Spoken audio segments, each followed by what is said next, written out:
Oh, not now. Not now.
Welcome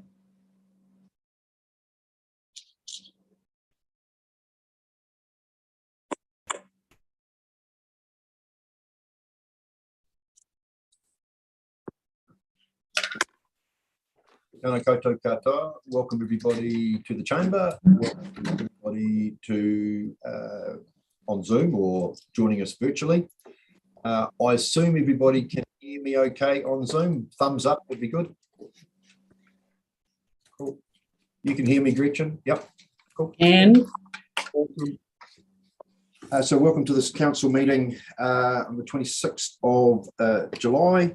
I understand that essentially our first item on the agenda is to officially find a chair, and I understand Gretchen may well move something, and then I'll find a seconder, and then we'll take it from there. thanks, Andrew. Yeah, I'm happy to move that. Councillor Noon takes the chair today, seeing as how he's there in person. It makes sense. Thanks. Second. Second by Tim. Any discussion? If not, I'll put the motion. All those in favour, please say aye. Aye. Aye. Aye. Against? Carried. Thank you very much. So we'll go back to you, Gretchen. Are you happy to open with Karakia? Sure. So I'll do that. Tuia ki runga, tuia ki raro, tuia ki roto, tuia ki waho, ka rongo te po, ka rongo te au, homie, huie, taiakie. Thank you, Gretchen. Moving down on the agenda to apologies. I don't believe we have any today. Is that correct? Cool. We'll move down to the public forum. We've got Pia Maristi to speak to us on behalf of Extinction Rebellion. Pia, you know the process. Welcome along.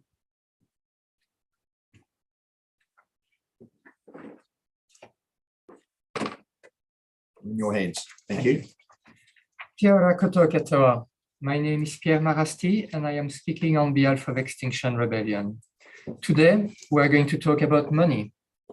Leading economists believe on average that we need to invest between 2 and 3% of global GDP per year to reach net zero by 2050. This would be between 2 and 3 trillion US dollars this year. We are a very long way from that level of investments. The latest IPCC synthesis report shows that global investments need to be 3 to 6 times higher than they are at the moment. Economists not only agree that we need to invest a lot more, but also that the financial cost of inaction will be far greater than the required investments. And we can already see this today, right here in New Zealand. For a start, we're in a recession caused by the aftermath of Cyclone Gabrielle. This shouldn't come as a surprise. Even the European Central Bank recently released a report titled, "The Economy and Banks Need Nature to Survive." This should be obvious, but apparently it is not. On top of the recession, the cost of climate damages are exploding. For example, the New Zealand Treasury estimated in 2018 that climate events were costing the country $94 million per year. This year alone, and we're only halfway through, the government said that the floods will cost us at least $13.5 billion. And if you're watching the news, you will have noticed that the floods haven't stopped. We can see the same acceleration by looking at insurance numbers.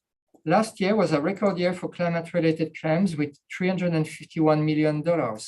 This year, as of June, insurance companies have already received 107,000 climate-related claims for an estimated cost of $3.18 billion. This is not just macroeconomics. It does affect us all as individuals on a daily basis. By February, the cost of those insurances had already increased 17% year over year. As the destruction increases, insurance prices will keep skyrocketing. And for many of us living near bodies of water or flammable forests, properties will simply become uninsurable. Then, of course, there are food prices. After many farms were impacted by bad weather this year, overall food prices are up 12.5% compared to last June. As the climate will keep worsening for the foreseeable future, it would be naive to believe that food will become cheap again. Ongoing climate disasters do not only destroy harvests and homes. Floods this year have damaged hundreds of kilometers of roads and infrastructure, stretching the finances of local governments. How will we pay for that? There are multiple causes to these troubled economic times. The pandemic was a trigger. The war in Ukraine is another factor. But the worst of the pandemic is behind us, and the war in Ukraine will end at some point, one way or the other. Climate change, on the other hand, isn't going anywhere. We know that whatever we do, it will keep worsening for the next 10 years at least.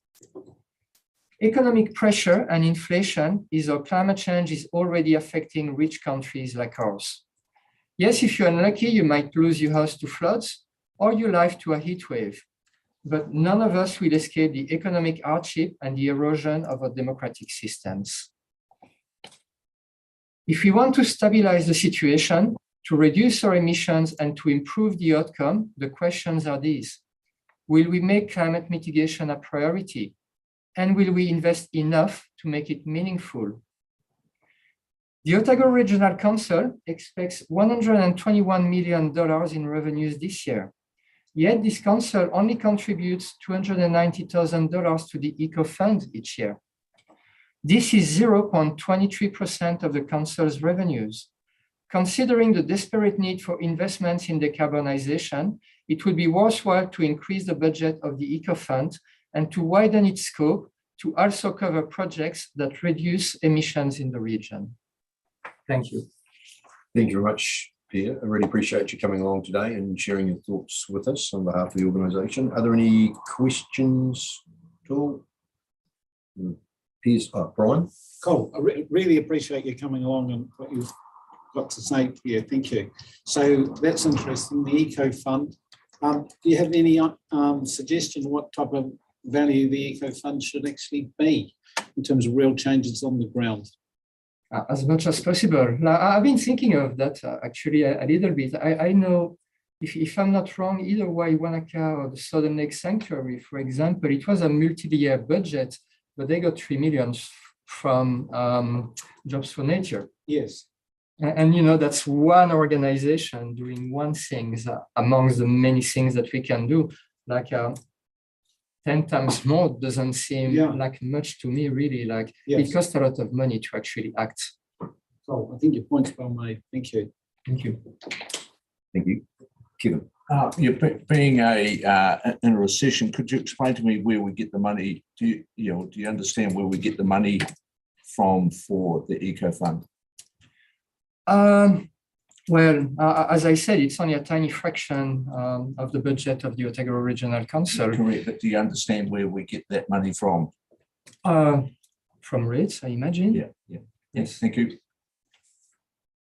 There appears to be no more questions. Pierre, once again, thank you very much. Thank you. Yeah, take care. Cheers. Okay, moving on to item 4, which is the confirmation of the agenda. And I know that both Gretchen, Lloyd and Richard have other, well, they've got time constraints, put it that way. So we need to make some amendments to the agenda. So basically, if we take item 10 first, sorry, we've got that wrong. So we take this item 10 first. Yep. 8.4. Yep. So item 10 first, then item 8.4, and then we go back to 8.1 and just follow the agenda set out without item 10 and 8.4. So I'll move from the chair. I'll just double check with Gretchen that works and works for Richard and Lloyd as well. Thumbs up. Okay. Perfect.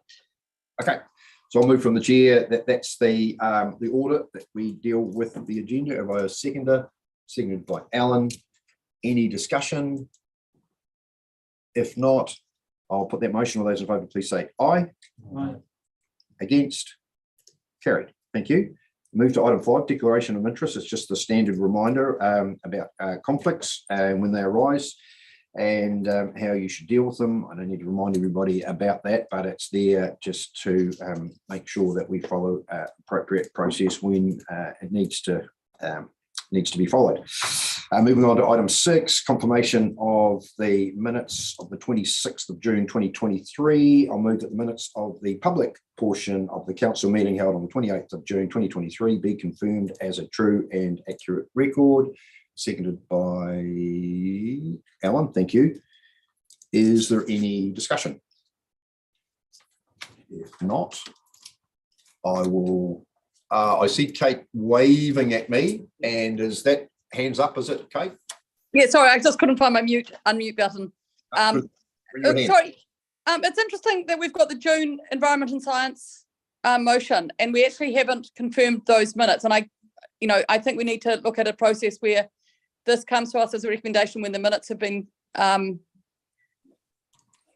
better sorted. But I thought we had asked in that motion, or maybe I've got the wrong motion, because I haven't got anything to refer back to on iwi representation on that committee, or have I got the wrong meeting, the wrong motion? I think that was non-public off the top of my head, and I believe that those minutes will be dealt with at the August council meeting. Oh, thank you. Sorry, I didn't realise that. Yep. Apparently, Trudy's nodding her head. That's the process we'll follow. So can I ask that it does have an issue that we can't look at the minutes as drafts even for that, so I couldn't work that out, if that makes sense. We need to have a process where when the minutes are available we can at least see them so we can get that context around that. Or should I be able to see those draft minutes and I just didn't look in the right place?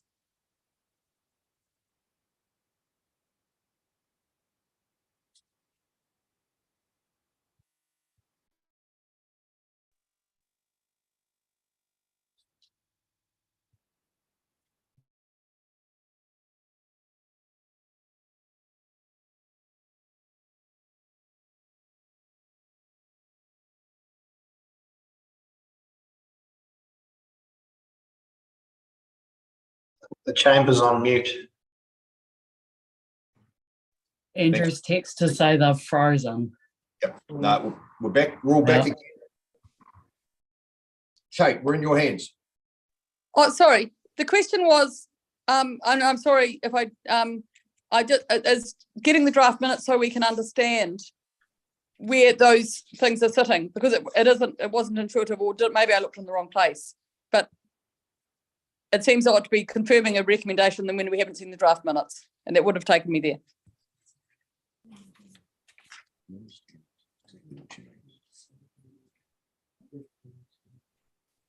It's a process. Don't worry about dealing with it today. We've got time constrained. But yeah, I understand, Kate. We'll have a look at it. I hear what you're saying. Yep. No, fair enough. Understood.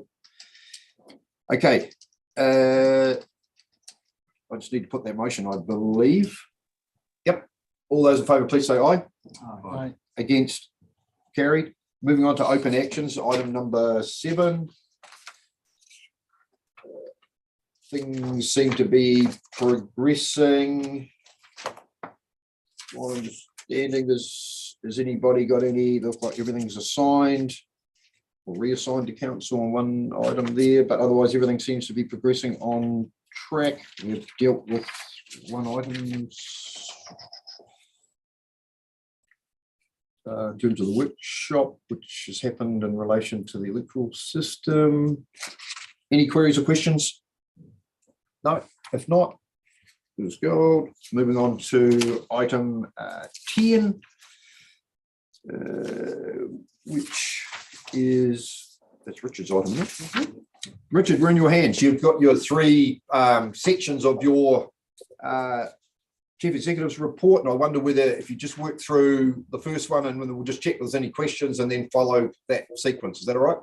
Yep, sure. Thanks, Andrew. Just by introduction to you, you'll notice that it is a little bit different to last month's, where we've obviously just gone through year end, and being still only a month into the role and introducing this report new, I haven't asked the team to make any significant changes to the way we do our year-end process for both finances and our service delivery measures. So they are wrapping those up as part of the annual report, and while it would have been good to include them in here, and I acknowledge that on balance, I would rather let that process run out so that anything we put in public, we have a high degree of confidence in that information. So that's something we'll keep working on throughout this year, but that's the reason they haven't been included. They will run through the year-end process and be reported through Finance Committee or in a future CE's report for the month. So those two attachments you saw last month will be included in future months, but as far as the year-end process goes, I didn't include them in this report, but flagging they will obviously make up part of this report for the 23-24 year starting in August. As far as the other change to the report, we've had a discussion about how to best keep councillors informed of the reform work that's going on without holding multiple workshops and meetings and writing individual papers, but just to make sure there's awareness of the different roles staff are playing and the different stages those reform processes are at. So Mariana, who you're all familiar with, is undertaking a coordination role across council staff involved in the various reforms.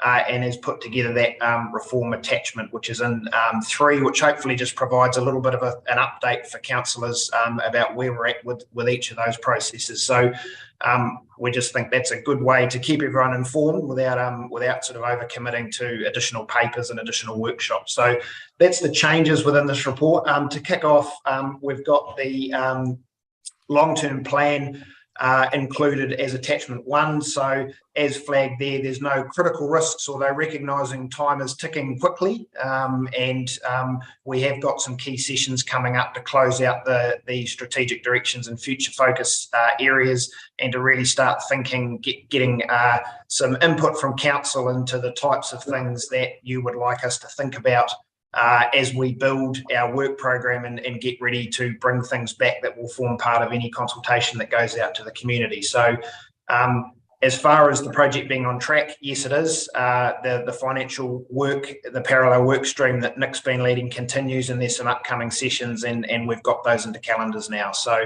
happy to answer questions about that, but no critical risks identified for that one at the moment. Thanks, Richard. So any questions on attachment 1, the long-term plan project? Everyone comfortable? Yep. Okay, continue, Richard. Thank you.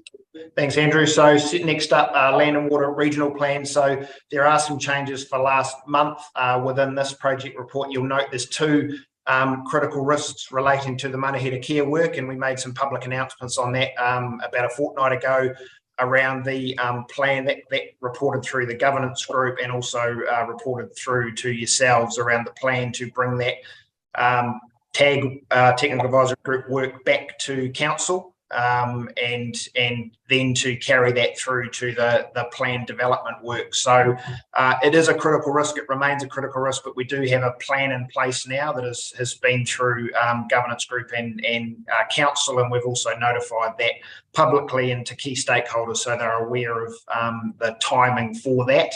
But just flagging, as you can see in that report, that it is something that we need to keep a very close eye on.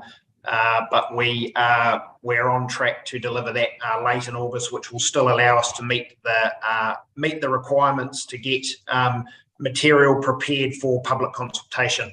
Other than that, the project remains tight in terms of the program, but is manageable and on track. In terms of other risks, we have highlighted before there is a risk generally around workload, and you know, we're making sure that between myself and Anita and others, we're just thinking about opportunities to provide as much support for the staff working on this project as we can, particularly heading into what will be quite an intensive community consultation 3 process. So that's the update on Land and Water Plan. Thanks, Richard. So Land and Water Plan project question, Michael. Thank you. Can I just clarify, the TAG report is coming to the next council meeting, and the recommendations from staff for the minimum flows and allocations is coming with that or separate? So and Anita can jump in and correct me if I'm wrong, but the TAG report will come back through a workshop with a full explanation of their outputs and the work that's been carried out by that group, and where they've reached consensus and where there are how our staff will use that work. That is separate to the report that will come back for recommendations to be contained within the plan. So that first workshop is only on the TAG outputs, not on the whole picture that will create that FMU chapter within the plan. So is that clear, Michael? Did that answer your question, Michael? Thank you. But when's the workshop? What date is that? And that's the first question. And the second question is, will the workshop be available for public broadcast and publication?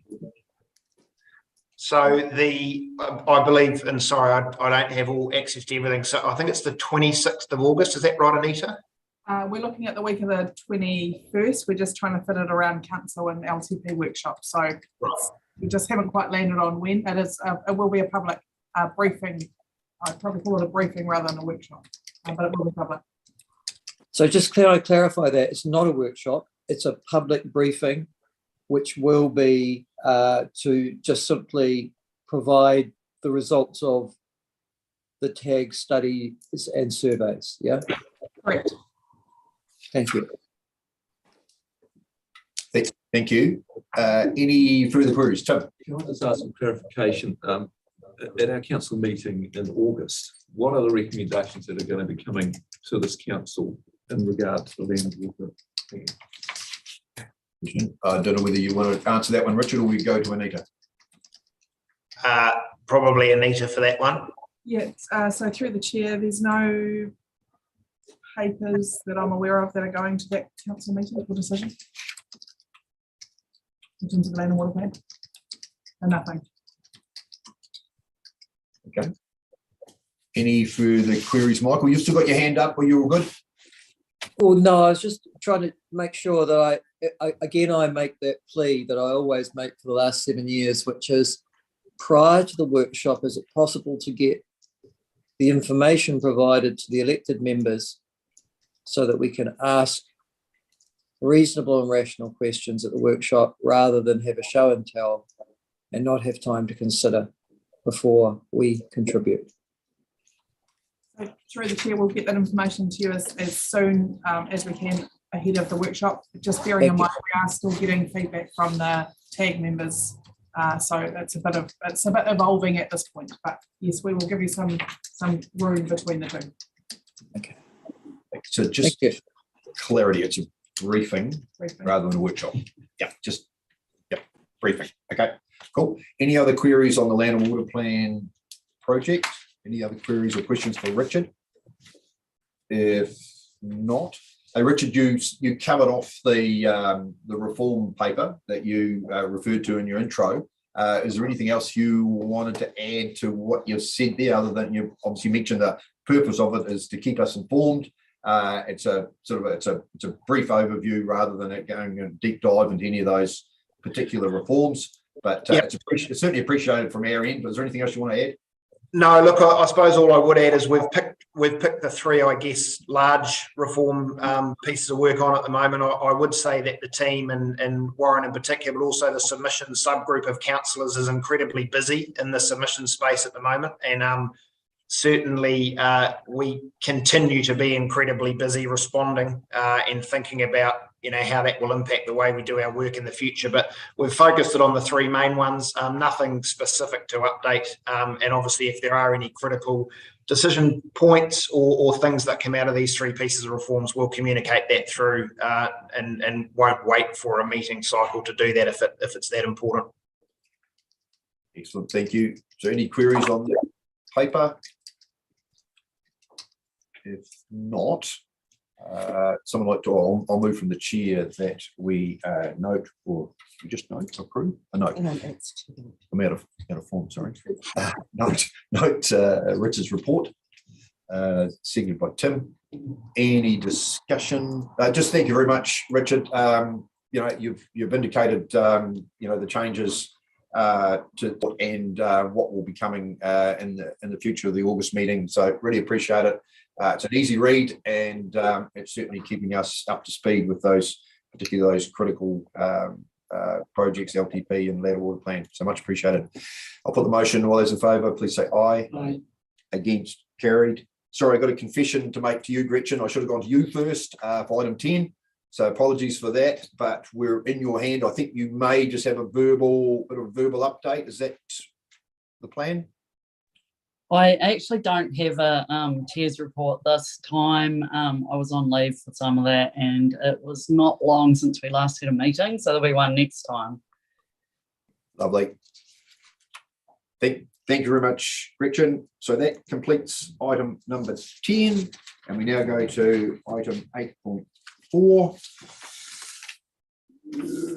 which is so this is the further policy guidance for developing the land and water regional plan. This relates to gravel extraction, drinking water, and wetlands in particular. And I think I'll go to you, Richard, because I think you wanted to make some initial comments with regard to this paper, possibly. Oh no, look, you actually covered it off, Andrew, just a reminder again, as council works through conflict of interest as it relates to the land and water plan. This is once again a paper noting direction on regional rules.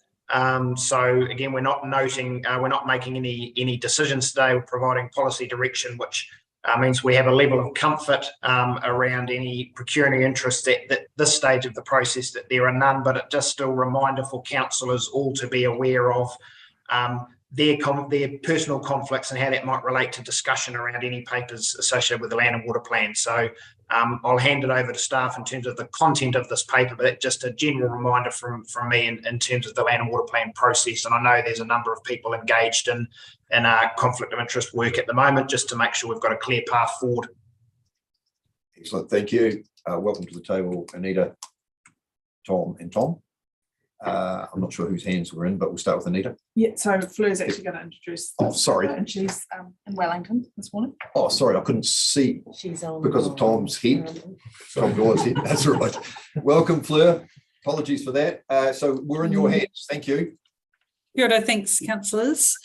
So this morning I am going to give a bit more of an intro than I maybe usually would, because I'm conscious that this stuff has been moving through the Environmental Science and Policy Committee workshops, and so you might not have had a chance to kind of come to all of those. So the paper today gives you a summary of the feedback and policy guidance that we've sought from councillors and iwi representatives through the governance group and the Environmental Science and Policy Committee. So we've included the original papers that went to these meetings as attachments to this paper, just so that you can remind yourself about what we were asking for direction on, and so the public can kind of see where we're heading. This paper follows on from the previous paper in June, which covered water quantity and water quality matters, and of course the previous policy guidance noted by council in 2022. So the topics we're asking you to confirm direction on today are gravel extraction, sources of drinking water, and wetlands. And I'll take you through each of these topics just in turn, just to remind us of where we're up to. So for gravel extraction, the focus is on a relatively narrow aspect of gravel extraction. So we've already had really clear direction about how to manage disturbance of beds in a general sense. So the plan will provide for more permissive rules outside of the wetted areas of beds, and consents would be required for disturbances within the wetted areas. So those rules will apply generally to gravel extraction and related activities, but what we're looking for here is some more specific direction on the actual activity of gravel extraction, because obviously that actually removes the gravel itself, which can have impacts on how the river behaves and functions. So the direction from the committee is to apply an interim framework while work's underway to develop a code of practice. So small scale abstraction would be permitted up to a threshold, and then from then on consent would be required. So the direction we got was for a more enabling pathway for protecting significant infrastructure, hazard mitigation, and river health. And so today's paper doesn't ask you for anything more than just noting that direction.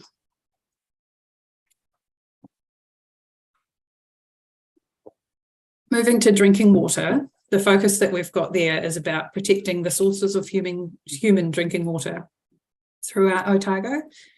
So we know that change is coming through Taumata Arawai and changes to the NES for drinking water, and we've got a reasonable idea of what that will include. So the current NES for drinking water already requires protection for drinking water sources that service more than 500 people. which we maybe didn't make clear in the previous papers, but that is the current situation.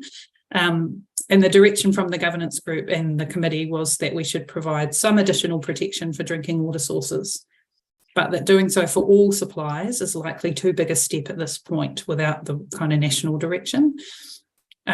So we were asked to provide some more information about the number of drinking water supplies and what kinds of restrictions we'd consider putting in place. So the paper contains some maps that shows the locations of all the registered drinking water supplies and the population that these supplies service. So that's an attachment 4. Just to note that there are likely to be many smaller suppliers that aren't currently registered with Taumata Arawai. And then the other maps, attachments 5 to 10, kind of just show some example locations which illustrate the likely areas where some activities might be restricted. So the paper recommends that council establish protection zones around all registered drinking water supplies, which vary, the actual specifics vary depending on whether the take is from a river, a lake, or a bore. And para 17 of the of the paper explains the difference for those different types of things. And then the types of activities that would require a consent within these zones is in paragraph 18. So that's around discharges, disturbance of the bed, and stock access. Finally, just moving to wetlands. So we already had some clear direction from council about how to manage wetlands, but in December 2022, the government made changes to the national direction in the MPSFM and the NES for fresh water, which means that we just felt we needed to revisit the previous direction given. This is actually a really complicated space, so I'll try and explain it as well as I can, but really happy to answer questions once I've done that. So the definition of wetland in the RMA is quite broad, and so it captures all types of wetlands in all locations. However, the natural inland wetland is the term that's used in the national direction, and this refers to a subset of wetlands that excludes coastal wetlands, constructed wetlands, and geothermal wetlands. In December 2022, the government added another exclusion for areas of pasture used for grazing, and if it has vegetation cover of more than 50% exotic pasture species. The practical effect of that change is that it's no longer possible to map wetlands that meet that definition without detailed on-the-ground analysis of which species are actually present in those wet places. So until that mapping's complete, it won't be possible for us to effectively implement the NES requirements for wetlands. And we believe it's highly likely that ongoing wetland loss will occur. The previous direction from council and iwi was to retain all wetlands, not just those that are regionally significant wetlands, which we already have some protection for in the current plan. The MPSFM has a policy which requires that there's no further loss or extent of values of wetlands, and the direction was to uphold that policy. We were to implement Te Mana Otawai by acknowledging that wetlands are connected to other water bodies, and they've got important hydrological, water quality and ecological roles in ensuring the resilience of catchments and support wetland restoration.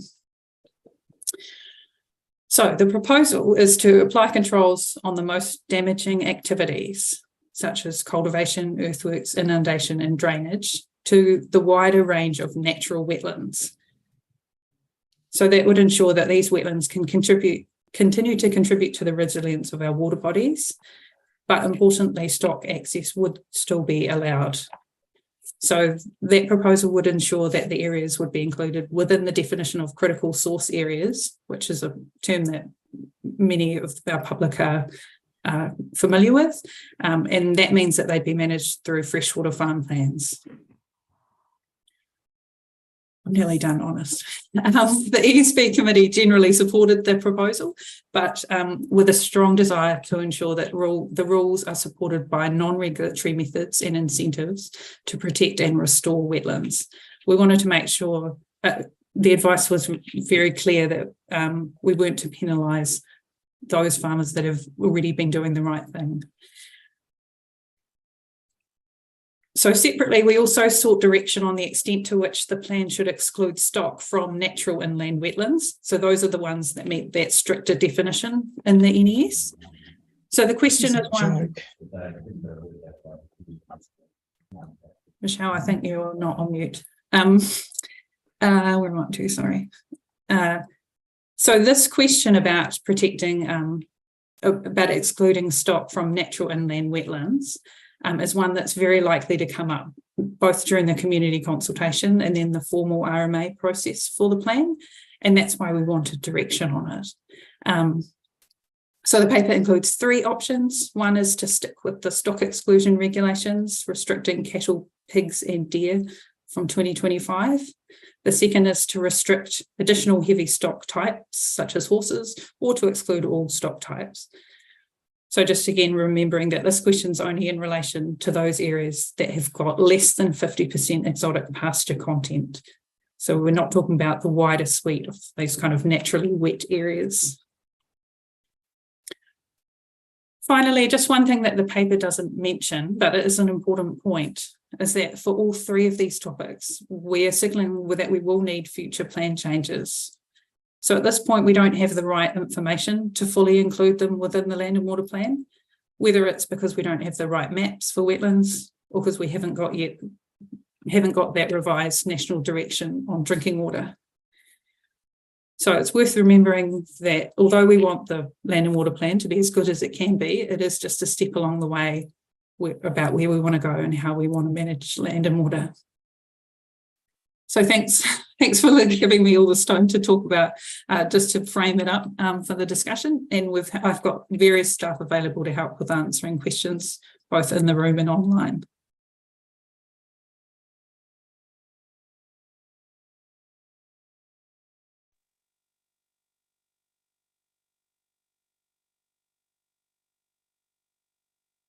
Are they on mute?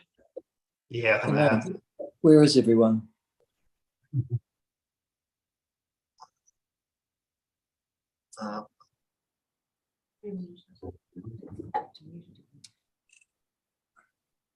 Try again, Michael. Yeah, we can hear you now, Andrew.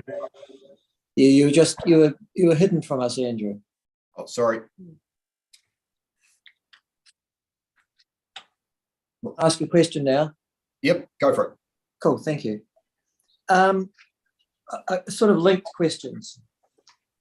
You say in just what you've said now that it's no longer possible to implement NES standards for wetlands unless we did the mapping or the science to accompany that at a regional level. Did I hear that right? Yeah, the difficulty that we have is that the mapping with the pasture exclusion, it means we can't do kind of a desktop analysis and that's the end of it. Each of those potentially needs to be assessed on the ground to determine whether or not they meet the pasture exclusion rules. So it just makes it extremely difficult to determine which of the wetlands do meet that definition without actually going on site. But at the same time, you also say that we, somewhere along the line, made a decision that all wetlands be included in the definition for the region, not just those that are regionally significant. I'm struggling to see how you can put those two things together unless you act, because to say all wetlands, which is a fairly clear direction, and then for you to say, well, you know, we're going to have to do a hell of a lot of work in science to work out what those wetlands are. And that would seem to be a huge body of work before you even get to the community consultation and the options, because you need to be able to consult with the community on where the wetlands are and where they exist, don't you? So we can currently say where the places that are naturally wet occur. So the broader definition of wetlands that's in the RMA. But what we can't do is say where those natural inland wetlands are without visiting each of those sites. Yeah. And so what we're proposing essentially is to almost have a suite of provisions that covers the broader range for the most damaging activities, and then implement as much as we can the NES with more stricter provisions. But let me then go to the community consultation. You're going to be consulting with the community with imprecise information and providing them with 3 options. I can see that that's going to be fraught, because for many of them, they're going to relate it to their own personal circumstances and say, am I a natural inland wetland or not? Who's going to tell them?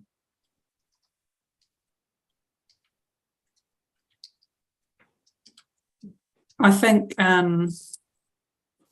just in terms of what we'll be consulting on, we're actually asking for you to tell us which of those options you want us to go out with. In terms of determining whether or not people do or don't have a natural inland wetland, we'll be able to give them some guidance about what that actually is. And, you know, I mean, I suppose for much of the truly natural inland wetlands, it is quite clear that, you know, where there are a lot of native species, or if they've been well protected, it is actually often clear. It's for those more borderline ones where it'll just be a lot trickier. That's the ones that I'm talking about. The options that you provide, 3 options that you're going to consult with the community on. Hang on, could you just hold fire just for 1 second? Thanks, Michael. Because the options that are in front of us are for us to decide, to tell staff which direction we want to go on in relation to the wetlands. So that's a step that we need to make here. So then the policy writers can then further develop on that particular theme, whatever option we choose. Then that eventually goes out for consultation. Well, that was the question I was going to ask. The options that are currently before us, would it be possible to put those options out for a community consultation? It's a question for Fleur. Rather than choosing a preferred option now. Yeah, so through the chair, I mean, technically, yes, it might, the down the line impact is it will require more work for us to meet the notification deadline. Yeah, hey, look, it seems to me what staff are asking is to find a pathway forward that achieves no further loss or degradation of wetlands, and then over a period of time, that additional information that you've talked about, Michael, will be developed. Might take 2, 3, 4, 5 years. I don't know, but that technical and scientific data that will eventually better inform the policies to actually achieve those outcomes. Those outcomes that we're looking for, so no further loss and degradation. So I think that's where you're seeking guidance. Essentially, have damn near like a holding position. So ultimately, we will have a policy that will be fit for purpose eventually, but we're not actually in that space now. So I suppose you're looking for direction around a conservative approach to get us to that point. Is that fair comment or not? Yeah, I think, shoot me down if you wish. No, through the chair, I think that's fair. I think there are a couple of key things to remember. One is the NPS freshwater already sets that bar for us. It says avoid loss of first spoke for words over the noted. So, but we've already got that direction in there. The NPS, the challenge we have is the mapping, so the on the ground work. And I think Tom can speak to the resource requirements that we've already invested in mapping what is a very small portion, just to give you some perspective in terms of how long that's going to take. So it's not that we want to change the way that we manage wetlands. It's just that getting them mapped is the part that creates the challenge for us. Yeah. Tom. So under the previous version of the stock exclusion rules prior to December 2020, we had planned to remotely map all wetlands in Otago and use remote sensing from satellite imagery to determine likely vegetation types. And that would have narrowed us down very quickly into a subset of wetlands that were likely to be very natural or and therefore require stock exclusion type protections, and or otherwise. And that task was looking a little bit easier. The change that's occurred now in the way the policy asks us to apply that, and the way the kind of broader industry is heading, requires on-ground assessments, and it also provides for the ability for any landowner to contest an initial desktop assessment and seek on-ground confirmation, which would be something that the regional council would have to undertake. And that task looks like having to visit a site with specialist resource, typically botanists.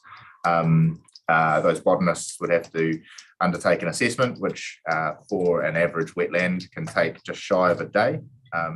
That assessment includes counting plants in a plot area that is representative, and then producing a report afterwards that determines the percentage pasture cover, which also is, depending on the method you use, is quite prone to error contestation. It's not a standard approach to that type of thing yet. So what we're saying broadly is that if we had 10,000 wetlands, then you've broadly got 10,000 days worth of work to go out and assess those. No matter how big or small, the test is the same. And we don't have an option in front of us yet to refine those wetland groupings. What we've suggested here allows some protection for all wetlands, not stock exclusion, but provides basic protection to enable certainty, enough certainty for people to know what they can and can't do in that wetland space, but also to provide the types of protection that will mean that those wetlands that are natural and do already qualify for that stock exclusion rules, but that we have not yet assessed or won't be able to assess in a hurry, that they would remain in their current state until that assessment was able to be done. Okay. Thank you. Now I've got Alexa, Kate, Kevin and Brian. Alexa. Thank you. This has probably been kind of answered, but I just want to get clear.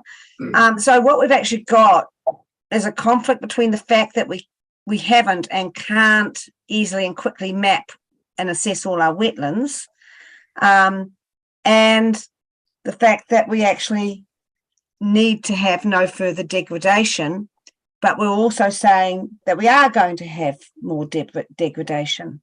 Is that right? No, I got it wrong. So through the chair, I think I made a point. I just made a comment about that without some additional protection, if we just relied on the NES definition, because of the lack of clarity for everyone about which wetlands fall into that category, it likely would result in further losses. But I think this sort of middle pathway that we're proposing will make that less likely to happen. Okay, thank you. Thanks, Alexa. Kate. Thank you. Just a couple of relatively simple questions. The first one is, have we gone out to the community and asked who has got a wetland and which would be prepared to and happy to have them protected? Because that fundamentally seems to be a really easy thing to do. A bit like people schedule trees in a district plan, and that they were willing and keen, because a lot of these values already exist because people were really proud of them and want to tell that story. Have we done any of that? No. Could we have done that?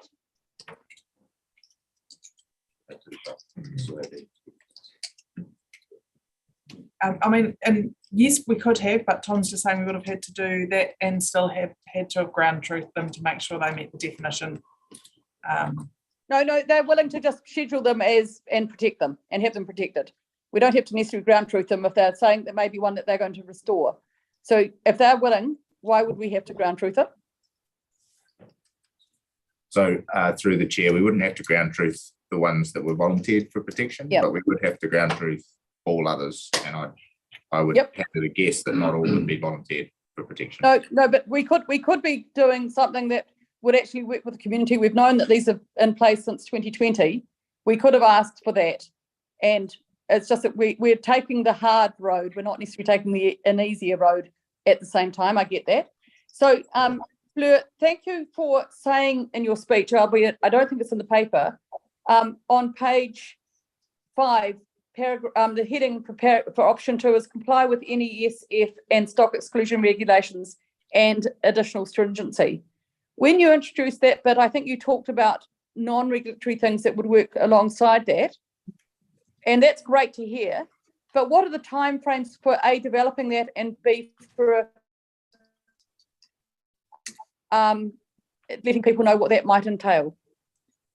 So through the chair, and where are those? So through the chair, we have just stood up a land and water regional plan implementation team internally. We're just putting that together now, so they will be charged with developing resources and looking at the non-regulatory support for all of the plan. Okay, and has that got funding, and what sort of funding? But equally, or especially for the long-term plan, and equally, does it have what will it be launching its ideas and talking to the community about those ideas in tandem or after the plan is set? So through the chair, the funding for this year is in the policy land and water budget. And it will be, the idea is that it's substantially or substantively developed before notification. Okay. It hasn't yet had its first meeting, so we need to just let that happen. So it's just starting to stand up now. And I just need to add to that, Kate, sorry, that there some of the outputs of this, and particularly in the non-regulatory interventions to support landowners and others to respond to what may or may not be in the land and water plan, will require some council decisions through the long-term plan. So that is funding we don't currently have, but we have. It has been signalled previously, and we're starting that bit of work now, which is that there is highly likely to be a need for some interventions and support, which would require funding to enable people to respond to whatever comes out in the land and water plan. And as Anita said, it's important we do that work before notification, not leave it till after to start. Thank you. So the last question on this point, and I will leave the rest for my debate, is there any opportunity in our motion if we did option 2 to what would the wording be that would ensure that other work was done in the way you've just talked about, Richard? I'd have to give that some thought, and I'm my nervousness about sort of motions of like it is being done, and I will. I mean, what we can do is we can provide an update on it either through my report or through a separate forum, and maybe look to develop a motion in that sense rather than creating one now and risking it not quite reflecting what you're after. So you could leave that for me to take away and work out the best way to bring back an update on that implementation group, and then to shape some motions that the council would be comfortable with, if you're happy with that. Yeah, okay. And I was going to be my last question, but now you've done that, I may have to ask another one. Who is parties to the implementation? Is it going to have reps from QE2 and or Fed Farmers and some ground truthing about the policies and how they'll be generated, or is it just going to be an in-house team? So it will include externals as well, full membership to be confirmed, but we do need to test some of this thinking with different parties within the community. Thank you. So, Kevin. Wetlands. So we've identified. Have we identified our actual natural wetlands? But we have yet to go back and test for ground covers and. For a proportion of them. So we've done all of the regionally significant areas with that remote sensing approach that I described earlier. and we've done a significant area of the coastal space, but we're moving forward to map the rest of them as well. So under which starts, which I think we start in February of next year, our freshwater farm plans that are coming, and that will be done by certifiers, qualified people. Will they not have to include a degree or the correct protection for wetlands?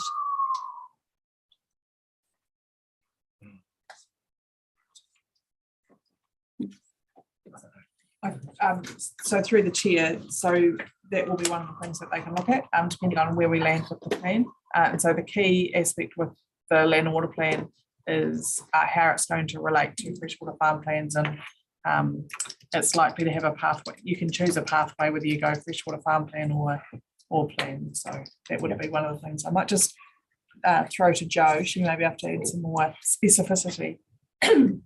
Yeah, so with the freshwater farm plans, there are specific things that they need to address on farm, and within, if they choose through the consultation on the stock exclusion regulations to specify that could be used, the freshwater farm pathway could be used, that is an option instead of a consent for that management of that particular part of the wetlands as well. So there's the pathway, potential pathway links under our land and water plan, but then there's also that potential pathway if the changes are made to the stock exclusion regulations that they've just consulted on. Right. So apart from the stock exclusion part, where you go into, I'm sorry, I'll just define those, where you go into spraying, cultivation, and all those other activities, surely that would be something we would want to be having in a freshwater plan anyway, or that they would be doing, how they protect their sensitive land and that on their farms. So I can just see having to do it twice. I just wonder why we could not link our land and water plan to that certified freshwater farm plan. So we're doing one thing once, and then that could possibly take out the need for 10,000 botanists to be employed to go and do that by us. So through the chair, definitely the intent is that we're not duplicating. The freshwater farm plan won't duplicate the land and water plan. So there'll be alternative pathways. But as Joe's just mentioned, there's a scope issue with what can be in the freshwater farm plan. So we absolutely need to make sure those two things work together and don't ask people to do the same thing twice or different things for the same activity. It's just, there's still some movement in terms of what can go in those freshwater farm plans. Yeah, because are we not? Sorry, Kevin, I'm going to be rude here. Yeah. I know Lloyd's got to go somewhere shortly, and Richard actually. So I'm just going to hop up to ask Lloyd to make any comment. Then I'm going to come straight back to you, and then I'll go to Brian, and then I'll go to Gretchen. Sorry. Yeah, no, go to them first. Just know Lloyd's short of time, and they're both he and Richard about to leave. Thank you, Chairman. Noon today, leader noon. Unfortunately, they've changed their schedule, and we've got to go a bit earlier than we had anticipated. I'd just like to make a couple of comments particularly around the wetlands one. I think the bottom line is that we don't want to have the current wetland stocks being deteriorated, and if anything, we'd like to have them improved. So basically what we're doing is we're committed to what the NES says now, and it's just a definition thing around the NES. And so the answer to be able to what's been put forward is that we can just do basic, it's really basic protection over what's already recognised as wetland or wet areas, so that to prevent the development of those areas into productive land beyond what they naturally would be, while we have our time to while we get time to ground truth where everything sits. So it makes complete sense, because I think the general public understands where those areas are, because they're closely aligned to critical source areas. And so it's really putting them onto a holding pattern while we assess where we need to. And then also in that we can also then work with the farmers to try and protect and restore further wetlands as we move forward. So it's basically buying us time, I guess. And that's where Kate's one is, that's when we can, we can bring some hopefully we can use some carrots to help to assist people to protect the wetlands. As far as the stock exclusion ones, we're obviously bound by the NES. And I think I think that's probably the base. And I think option 2, which is just protects against other heavy animals apart from just sheep and deer, i.e. horses, etc. Like I'm probably heading down that line. So I think that's really, as Fleur said at the beginning as well, this thing's not fixable straight away. We got to go on we got to start the pathway. So we actually need to protect what we've got and then have mechanisms so that as we go down the line, we can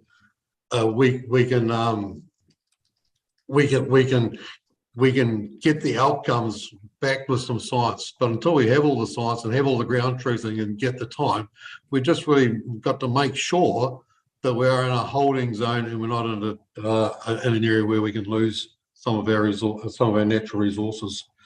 And it's probably I think we've only got a couple of minutes, so Richard, we've probably got to go. But also around, I'm probably it's taken me a wee bit to get my head around the drinking water one, but at the end of the day, it's been really good to see the map, so we get some context as to the areas that we're going to be protecting. And so, we also, we have a responsibility to protect the health and well-being of not only the waterway but our people as well. So we actually have to do what we need to do to make sure that the people's drinking water is well protected as well. And the other one, what was the other one? Oh, the gravel. I'm pretty comfortable with where we landed at the Environment, Science and Policy Committee around the gravel extractions. Once again, it's a wee bit of a holding pattern for some, but it's probably a permissive holding patterns for proactive work where required around flood and infrastructure. So that's pretty much me. I apologise that we can't stay till the end. So yeah, well, look to see. I'll be really keen to see what the outcomes are. So thank you very much. Hey, thanks very much, Lloyd. Hey, and enjoy your tiki tour, you and Richard. And yeah, we'll talk soon. Thank you. Cheers. Cool. Sorry, Kevin, we'll back to you. Yeah, look, I was just referring to page and clicked that on page 69, where it does say they would also be defined as critical source areas, meaning that they would be managed through the freshwater farm plans.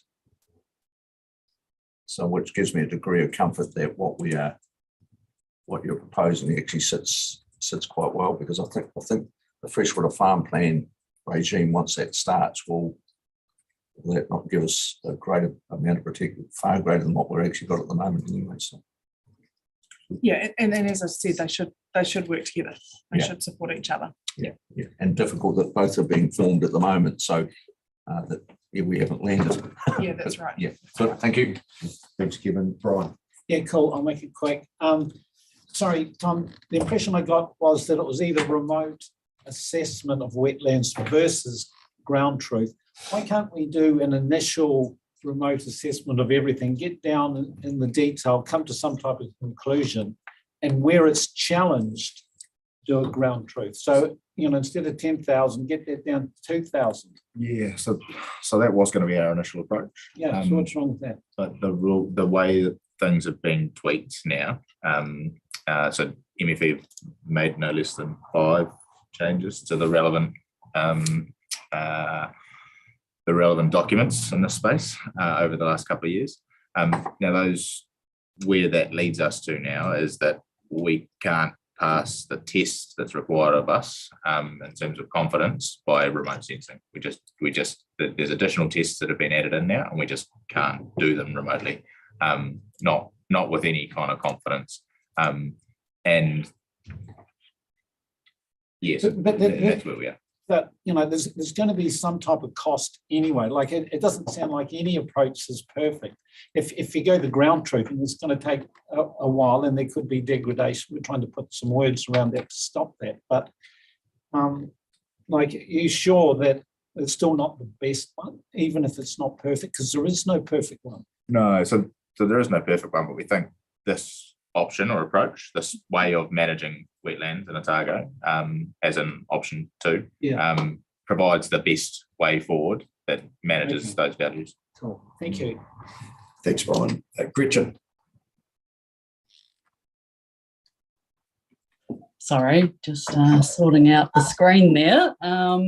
Yeah, so basically, I just want to come back to something that Kate had said as a point of clarification almost, that we are really keen in hearing from community around how much they are willing to do on their own land. And actually, I think Andrew, yourself and I just signed off a project for some funding from MFE, I believe, for work that ORC will be doing, particularly in the Te Hakapupu catchment, and that involves iwi, landowners, stakeholder community, but looking at, I guess, services that natural features like wetlands can provide in terms of hydrology, so for resilience type stuff. But part of that project is also asking the question of landowners wider than just that catchment as well, on how much they would be willing to do on their own properties on projects exactly like that, looking after wetlands. So Kate's question was really relevant and certainly the type of thing that the council would want to do.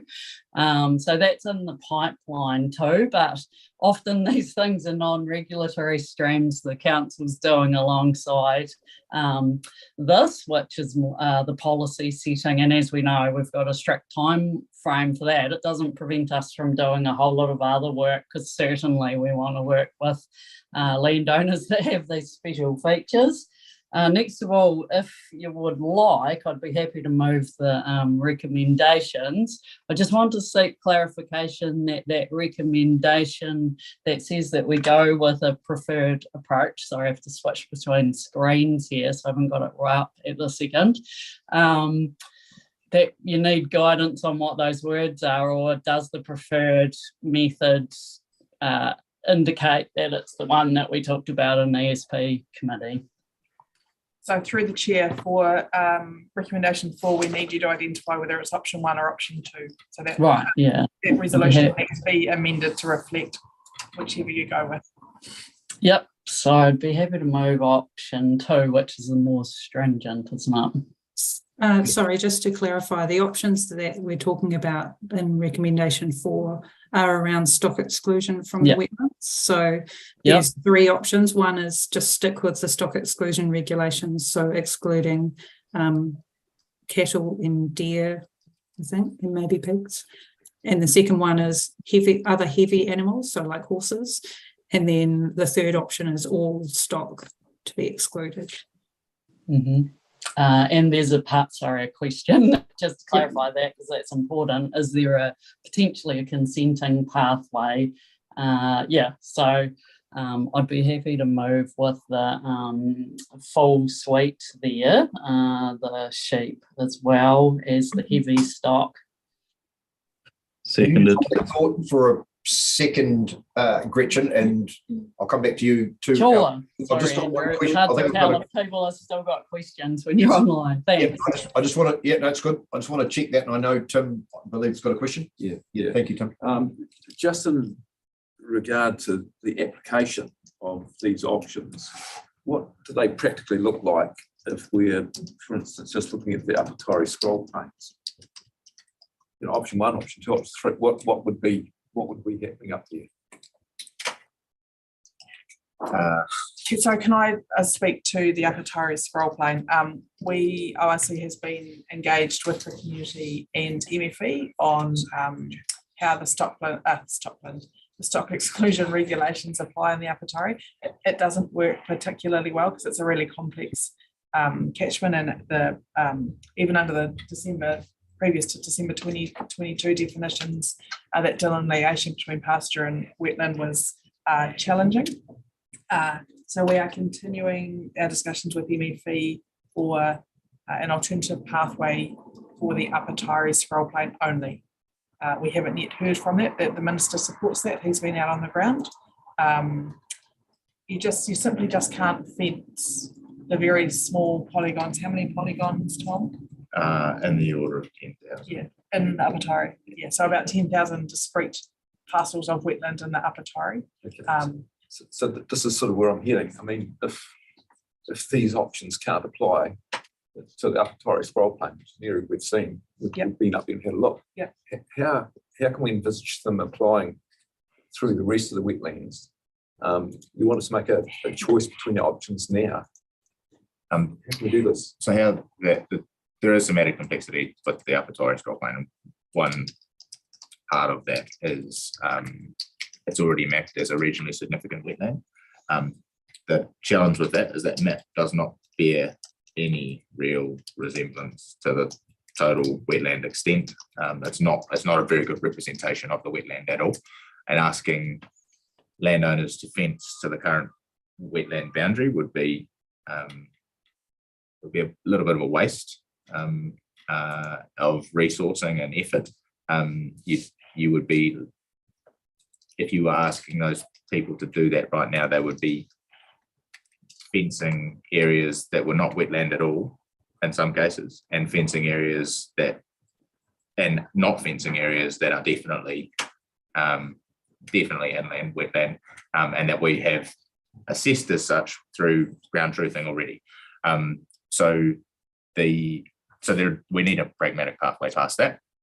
The starting date for fencing for that area was July 1, 2023, so a month ago. So that's one layer of complexity over top, and it's one of the reasons for seeking a management plan pathway. Now, in terms of how these rules would apply, by going for option 2, you allow for that ground truthing exercise to happen over time, and you allow for initial protection above and beyond what is currently protected for the areas that have been identified as hydrological wetland, while we undertake those, and so that stops. You're looking at preventing cultivation and preventing land improvement type initiatives from removing those wetlands over time. So that would occur, but it wouldn't enable fencing immediately.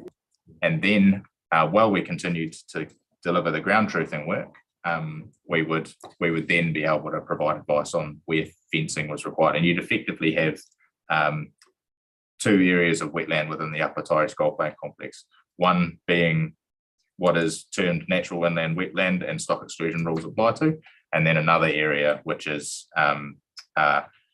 rather your less natural wetland types, but still with some protection. And those protections are actually consistent with the current regional plan settings for managing the Upper Torres Gold Plan. So would it be fair to say from what you've said that you're actually recommending that we would support option 2? Well, actually, the options are a bit, I need some clarification. We've got 1 and 2 options here, but Gretchen was referring to 3. Yes, so that was confusing. So Gretchen was referring to the second part. So there's 2 parts. One, and Fleur might be able to correct me if I'm wrong. 2 parts. One is with regards to how we determine wetland area, and so that's the first part. And for that, our recommendation is 2. The second part is how we determine stock types for exclusion under the stock exclusion rules, and that was what Gretchen was talking to. Thank you. And where is that? Yeah, so just through the chair, I think there is a resolution missing in terms of that option 1 or 2 for wetland protection. So I think we need to include that into resolution 4, which needs to firstly identify option 1 or 2, and then have the conversation about stock exclusion. So apologies, I've missed that. No, that's okay. Now, Kate flipped in the chat room a question around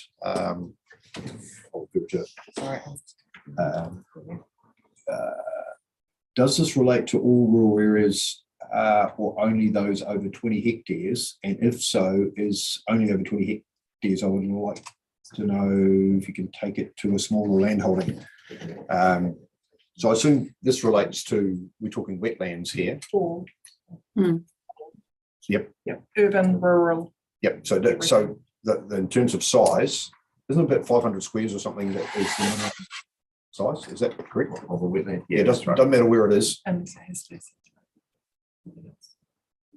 be Yeah, sorry, there's Broadly, yeah. there's broadly it's 500 squares, but then there's if there has any protected species, then size is irrelevant. Okay. Yeah, it's very nuanced. You give it, yeah, so the 20 hectare only applies to freshwater That's right. farmlands. Okay. Yeah, that rule would apply no matter how big you have to do this. Yeah. Okay. Thank you. Okay. Oh, sorry. So I'm happy with that answer, but it is important to note that the freshwater farm plans provides an alternative pathway that won't be available should these wetlands be on smaller sites potentially, or in an urban site. So if it's an urban site, there is no alternative pathway offered at present. Is that correct? I just want to know. I mean, it's fine. I think we need to nuance that though. That's a good point, Anita. Yeah, that's correct. So it's not that it'll be entirely restricted though. There will be a consenting pathway for those activities. Yeah. So, you know, that, yeah, they would be able to apply for a consent.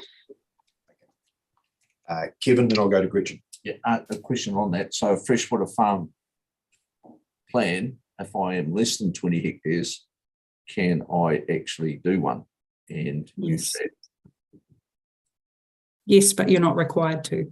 No, but if I, yeah. Yeah. Might be gravel extraction.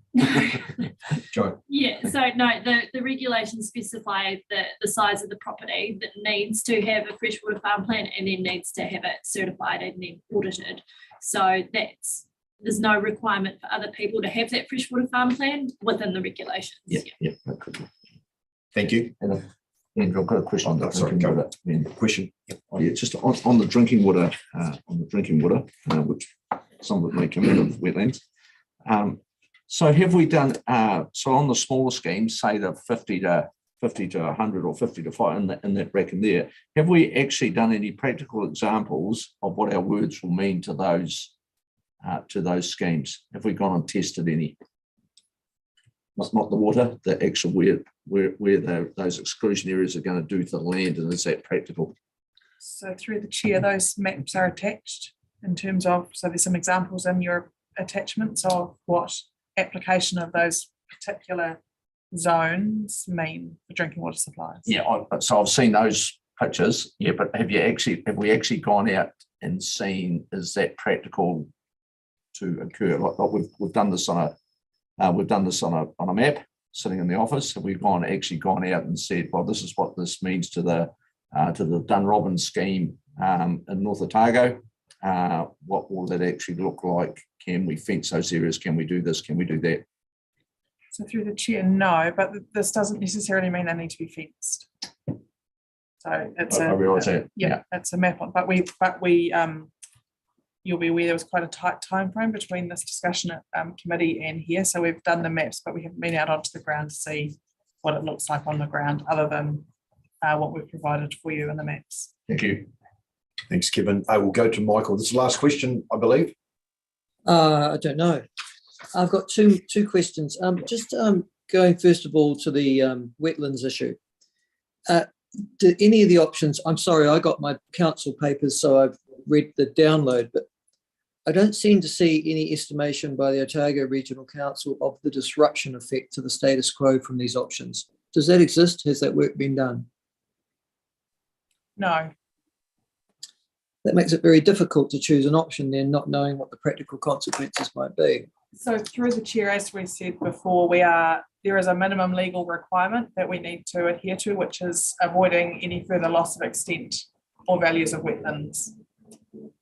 That doesn't answer the question though, does it? What are the disruptions to the status quo if we choose these options?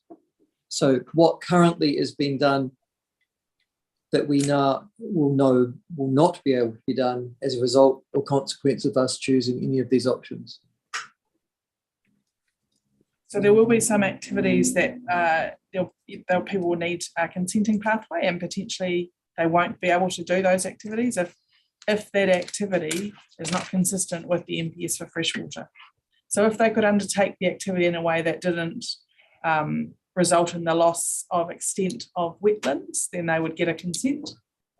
If they couldn't undertake the activity in a way that did that, they would not be able to get a consent. Okay, I understand what you're saying, but my problem is, what are the practical effects on the ground to existing farming, horticultural operations if we take option 2? How many people are likely to be affected? Are their current activities likely to be truncated? Is a direct financial consequence to those farmers and horticulturalists should any of these options be enacted? So we are not in a position to be able to tell you that. That is the Section 32 analysis that we do once the policy direction is provided to us. So I think that we had the same conversation at the last council meeting, actually around some of the other topics. So we're not in a position to give you that information yet. We need the policy direction to be able to do that next stage. So do you need a motion today that directs you to do that stage? Because when you have consultation with the community, one of the things that irritates them and me is that we only provide half the story. What they want to know, understandably, is what does this mean for me? Am I going to have to segment off current farming operations? How much are those likely to be? What are the likely costs of this? What are the amount of productive land that we'll be taking out of production as a consequence of any of these options? It makes it very difficult for a policymaker to make a decision on that, not having that information available to them. Now, you say that can be done by a Section 32 report. Well, wouldn't the idea be to put that Section 32 report into this paper? So the Section 32 is the document that is not finalised until we have been through our statutory consultation. I understand the process, but couldn't you have put that information still into this paper? No, because it's given. So what we can do is once you give us the policy direction, we'll be able to, when we have our consultation, explain to the community the consequences of those of the rule packages. We won't be able to necessarily give them the costs. So we will be able to say, as a result of policy X, it will mean restrictions on activities A, B, and C. So that's the intention of getting this policy direction. Now, what we won't be able to do is say, and therefore it will cost you X, Y, and Z. Sorry, let me just get this right. If we pass the policy today, Mr. Chairman, our staff will then go and work out what that practically means for the community consultation process. Is that right? In effect, it enables us to draft rules. So the rules are the things that have the consequences. You realise how bad this policy making is, don't you? You mean we're making a policy on something that we actually don't know what has the practical effect? This is madness. So, can I just jump in, Michael? I think fundamentally you've got the NES freshwater and you've got the stock exclusion rules that exist and being developed at a national level. So minimum that we've got to do is implement those rules or give effect to those rules. And by giving effect to them, we need to acknowledge that no further degradation occurs to wetlands. So that's the bottom line. And really what we're trying to achieve here today is around having some additional, well, I would suggest relatively minor tweaks to what's already been decided at national level to ensure that we retain at least the status quo, ideally, as Lloyd said before, an improvement going forward with regards to the quality of wetlands, whether it's in a hydrological sense or an ecological sense. But to me, very much this paper in front of us has been driven by central government with us, as I say, trying to implement a good effect to that legislation with some relatively minor tweaks to ensure a slightly better outcome. I guess we'll have the debate on this, won't we? Because we're asking questions at the moment. Yep. So I'll move on. And it's the last, it's freshwater. On the I just wanted to clarify on the 4-page paper that I've got on background paper that went to the ESP on the 29th of June related to freshwater. I just want to clarify, it's territorial authorities that have legal responsibility for ensuring the quality of water being given to their constituents. I note on paragraph 16 of that paper, at the present time, there is some uncertainty around the mandatory requirements to be imposed on ORC. Oh boy, is that ever correct? There sure is some uncertainty. Can I ask why we would be moving on this issue now, given that the uncertainty exists and that it would appear that legally territorial authorities are going to be responsible for the safety of the water that their constituents consume?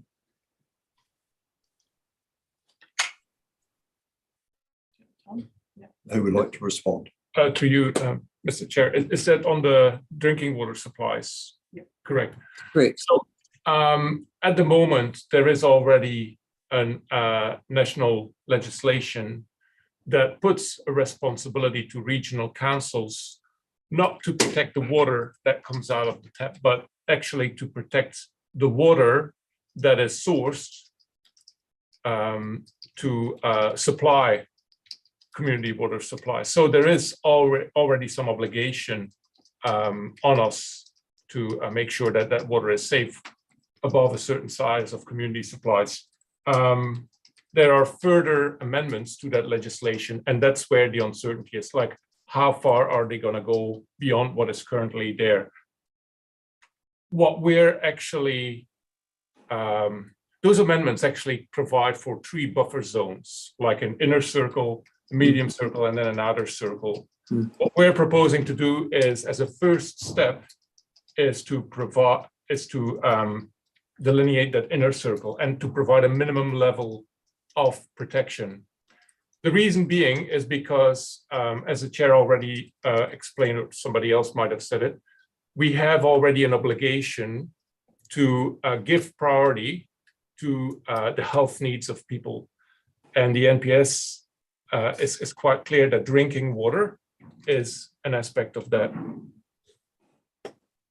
So are we doing this, as what you've just said, as I understand it, that we are doing something independently of what the government has yet to decide? We're taking a first step towards likely amendments that will drop relatively soon, I suspect, in that area. Yes. So the argument's yes. The answer is yes. Yes. Given that the elections, I think, about 10 weeks away, and that there have been the National and ACT parties have promised to void the legislation that's currently in front of the House relating to Three Waters and to review this, is it a good idea to be trying to run the horse ahead of the pack when the race hasn't started? In other words, until we get some certainty coming out of Wellington to actually start drafting legislation? This is what staff are recommending that ORC needs to do in terms of giving effect to our functions and to achieve the second priority in the MPS freshwater, which is the health needs of people. This is our recommendation. It's up to you to take it or not. So it's not a government recommendation or a mandatory requirement thus far? It is a requirement to give effect to the MPS freshwater, and we believe this is what we need to do as a council to give effect to the second priority of Te Mana o Te Wai. Yeah, thank you. Gretchen.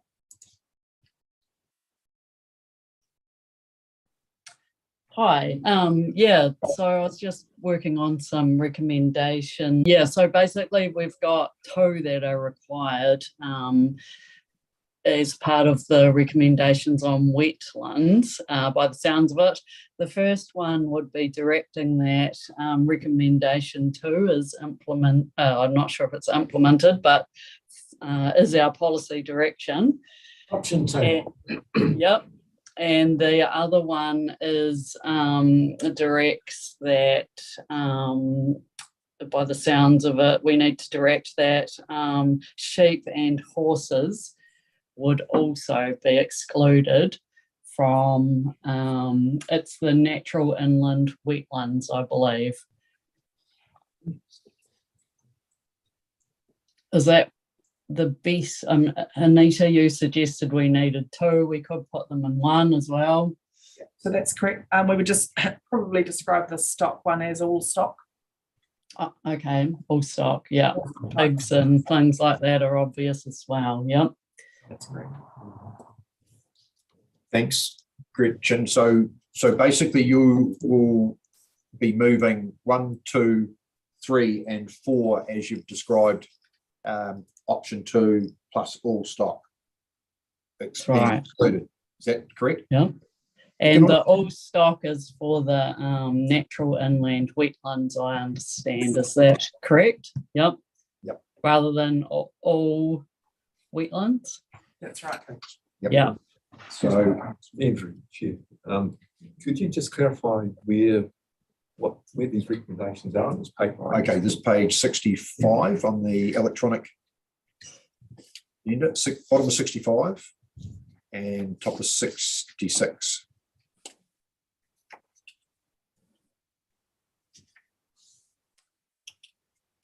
Okay. They've got, Mr. Chair, they've obviously fleshed out maybe recommendation 4. Yeah, so we'll get something up on the board in a moment. Yeah. So Gretchen, you've moved those motions, and Elliot, I think you indicated before you wanted to second them, I believe. Yeah. Yep. Happy to second. Can I just ask Anita, just for clarification with regards to the natural inland wetlands? So that category for the full stock exclusion is the category that's currently listed in Schedule 9 of the regional plan? No. So Schedule 9 is the regionally significant wetlands. Okay. So this is the definition from NES freshwater. And some of these wetlands might turn out to be natural inland wetlands, but some might not. And that's where the ground truth thing comes in. Gotcha. Okay. Thank you.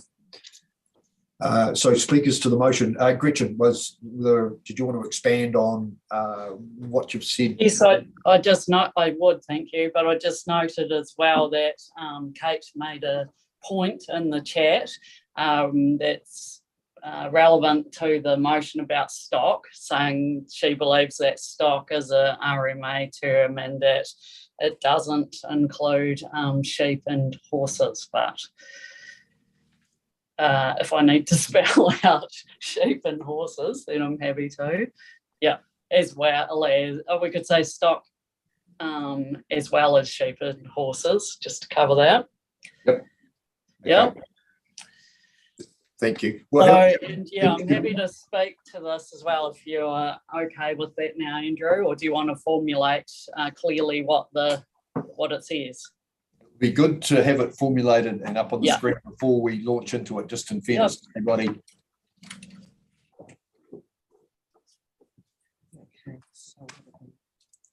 We're doing that.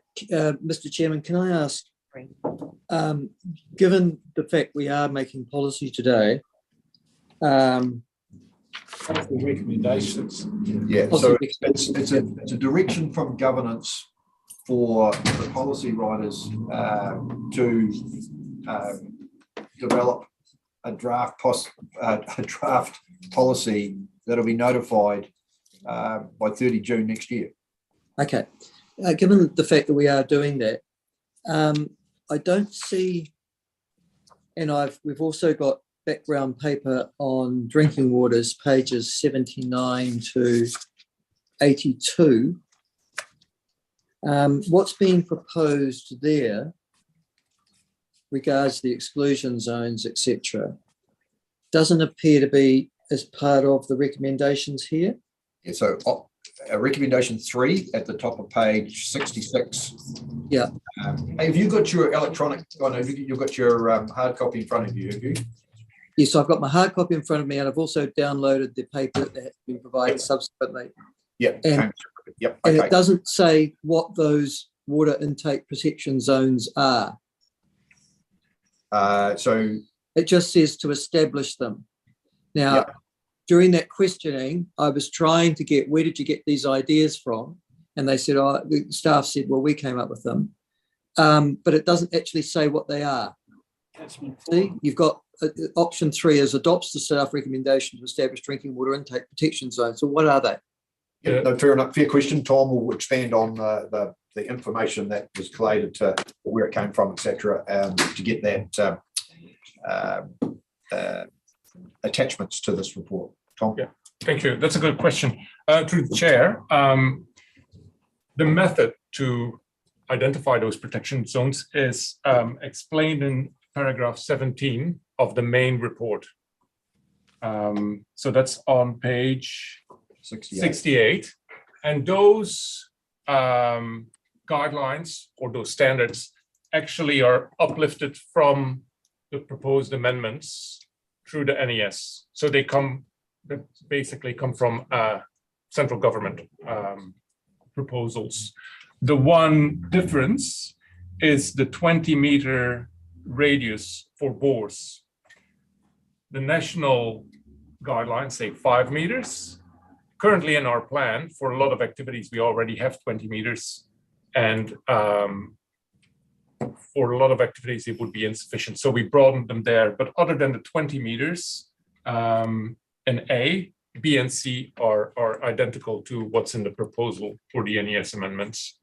Right. So to clarify this, clause 17 on page 68 would need to be part of the recommendations that we are voting on now, yeah? Correct. Yeah. So it'd probably need to be, you'd need to pick up all of clause 17 and what, add it to 3 or make it 3A or what? What we could do is just reference paragraph 17 in recommendation 3. Yes, that would work. That's not going to make it very clear for people who are reading these motions who are not us and working out what we've just decided, is it? Is it too much to just ask them to pick up? For completeness, look, I've got no problem with that, Michael, for completeness. So it's nice and clear, not only to ourselves, but, you know, of anyone who is of interest in this area. Yep, no, that's fair enough. We can include A, B, or 17A, B, and C in recommendation 3. Thank you. Question clarification on that, please. Yep, Gary. So when we define a river or connected groundwater, which then brings in the 1,000-metre upstream and 100-metre downstream rule for any surface water, are we talking about a river and then any stream or connected creek to a river? That would be surface water? Yes, so any water that's in the gravels adjacent to the river, as well as any tributaries. And I think there's a map on in the appendices for the arrow one where we kind of show that. So it would be any basically surface water 1,000 meters upstream from the point of intake, regardless as to whether that's on a main stem or whether part of that is on a trib. Have you looked at how many that would encompass? Well, we kind of looked at how many registered drinking water supplies there are in Otago. We haven't been able to identify within the time frame that we had how many of those, for how many water supplies, it would only affect the main stem or part of a tributary. The likelihood is it'll be an awful lot, and that 1,000 meters will go into areas that the control at the point of take would have no control over what happens. It'll affect other people, that 1,000 meters upstream. When they are actually ground truth. I can think of lots and lots of reasons. Well, I think you've actually clarified my question. I think yeah. think I have the answer that you're throwing together. Yeah. Wow.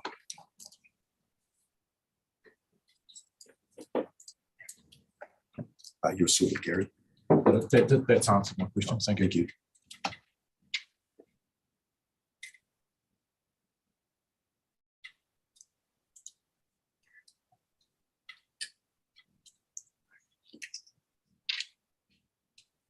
I think we could probably go back to Gretchen now. If you're all set, if you'd just like to speak to the motion now, Gretchen. Thanks. Sorry, while it's up there, the wetland one that's been crafted, just come back to that. So yeah, I'm just a little bit worried about direct staff to implement option 2 for managing wetlands. Actually, we're directing staff to follow our to draft policy essentially for consultation. We're not now implementing option 2 for managing wetlands. Point. Yeah, and so sorry, it's really hard when I can't see Anita and Fleur, but if that's the wrong word still, just let me know. But it seems as though that's more what we're doing. That's fine. That's great. That's okay, thanks, Andrew. Sorry for bearing with me. So yeah, I'd like to speak now. And basically, wetlands are really special, as we know. They're thriving biodiverse regions. They are also kidneys that filter out contaminants before they get to our other waterways. They also provide really important resilience characteristics as well. They maintain an even flow of water in high flows and also release water during low flow conditions too. So they're really important natural features. We've heard some talk around what would be the cost of protecting these for people. If they're still there, well, that's absolutely fantastic because we've lost actually 90% of wetlands in New Zealand already. So if there's still wet areas or wetlands around, that is absolutely awesome. It means that landowners have looked after these. We've got existing rules in our regional plan that protects regionally significant wetlands already. But also there's been people who've been doing some fantastic work looking after these because they do provide for those 3 really key things I've just mentioned. So what is the cost of protecting them? Yep, you could ask that, but what is the cost of not protecting them? Actually, that is an exponential cost that's just going to increase in the areas that I've talked about. So one is our increasing responsibility towards biodiversity and ensuring that threatened species, but also actually any Indigenous species are being well cared for. So that's costing us a lot as a country to try and actually restore some of these, because as I just said, we've lost 90% in wetlands. It's one of the worst areas for loss. The next is in terms of water quality. So we're actually spending millions of dollars across the country trying to reinstate and create wetlands because we know they do such a fantastic job. And the third one is around resilience. And I talked about a project that we've been funded to look at ways that we can naturally try and even out flows as well, utilising the characteristics of things like wetlands. So yeah, they're really important. What we're talking about today, though, is somebody said it was kind of minor, but I think for farmers it's actually pretty intuitive too in terms of how you would actually farm in wet areas. Naturally, wet areas are areas where wetlands would have been in the past. So often to be a natural inland wetland, you have to have more than 50% in Indigenous vegetation still remaining. That often doesn't happen because, yeah, it's pretty easy for exotic pasture species to invade into any area, including wetlands. So to have a natural inland wetland, that's pretty good, and we've been looking after them well already with the existing provisions in the water plan generally. So then there's a whole lot of other areas that are wet and perhaps might have more than 50% exotic grass, but they're still really important wetlands. So in those areas, what we're talking about here is not doing intensive winter grazing in those areas and not cultivating them, because that's pretty obvious anyway. As a farmer, you're not probably going to want to do those things in the middle of your boggy valley floor type wetlandy areas. The other thing you may well need to exclude some more stock from the first ones, which are the natural inland wetlands. But generally, a farmer is not going to want to put sheep into a significant wetland anyway, because they don't thrive in those boggy areas. They don't have the type of feet that enjoy living in wetlands. So generally that's not a problem. But hey, where we're being more stringent, there will be pathways open for consenting. So bring a really good case to the council as to why you would like to have sheep, or you would like to be doing other practices like intensive winter grazing, a naturally wet area, and we'll have a look at that. So I don't think that's too onerous, particularly given that wetlands act like our kidneys. We want them healthy. We don't want to mistreat them, because then they don't act doing all those special things that I talked about before. So yeah, I mean, to me, it just makes total sense. In terms of the other policy around drinking water, we've talked about that already in policy development phase, and I'm really satisfied with where we've got to there. So thank you. Thanks, Gretchen. Elliot, as the seconder, do you wish to speak?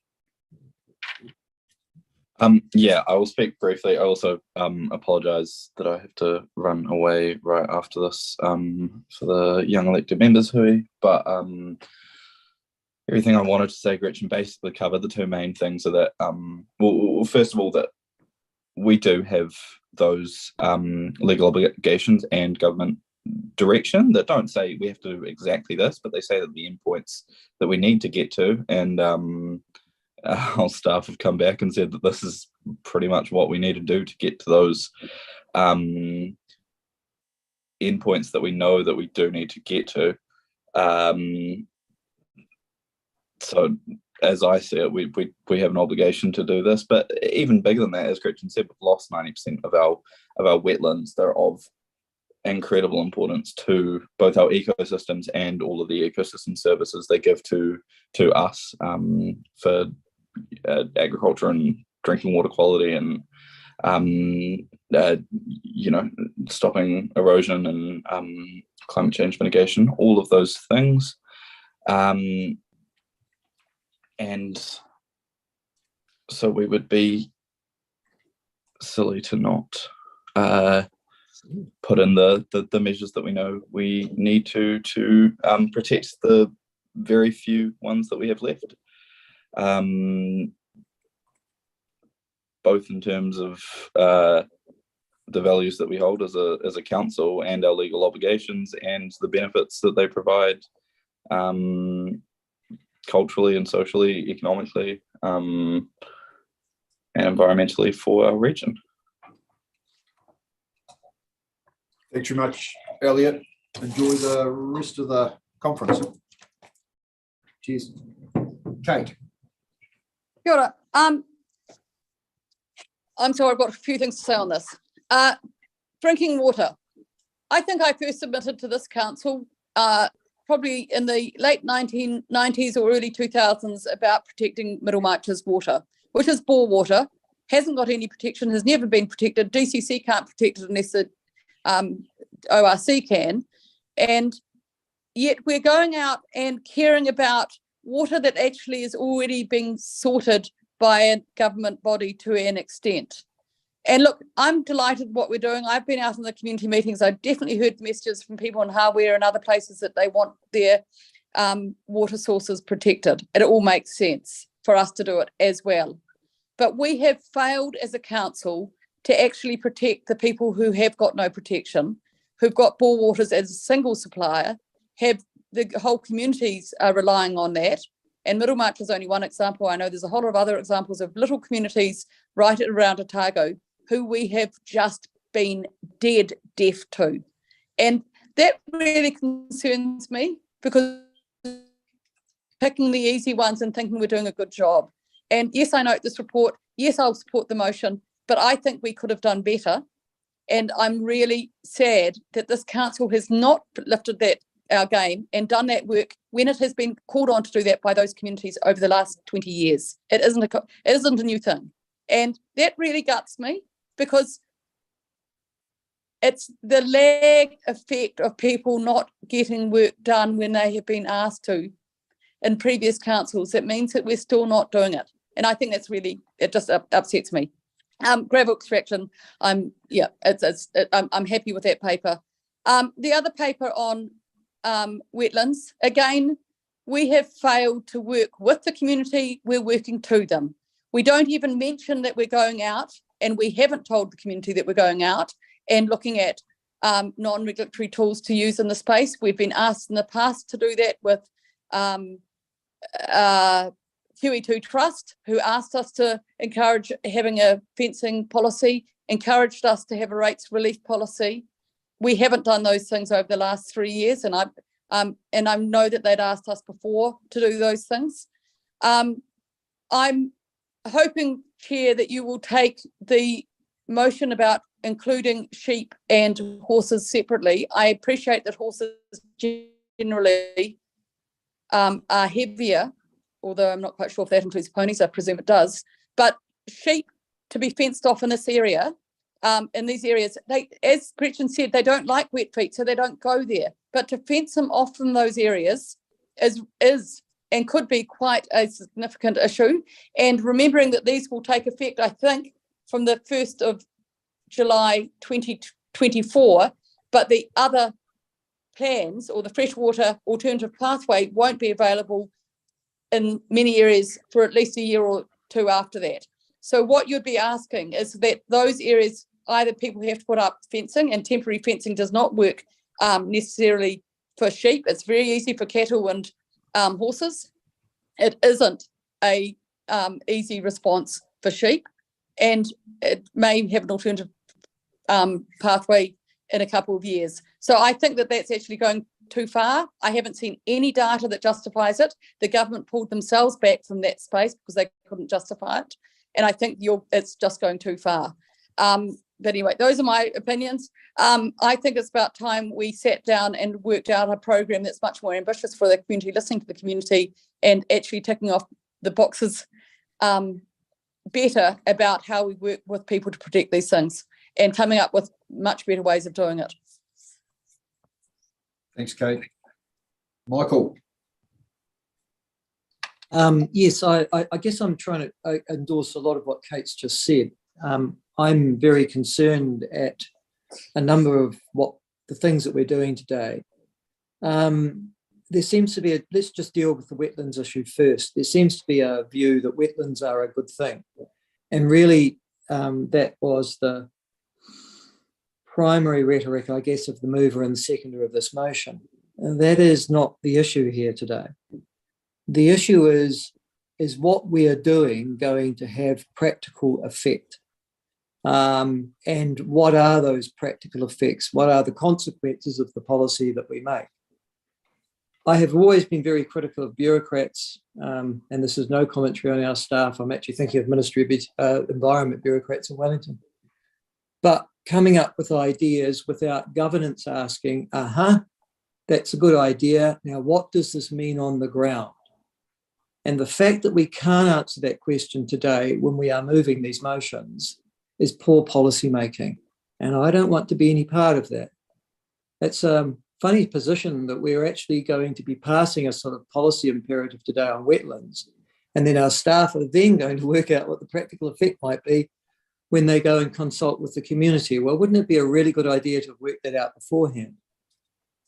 In terms of the drinking water issue, listen, we all know that Havelock North has been used as a Trojan horse for other political agendas here. And the truth of the matter is that there is massive uncertainty in Wellington.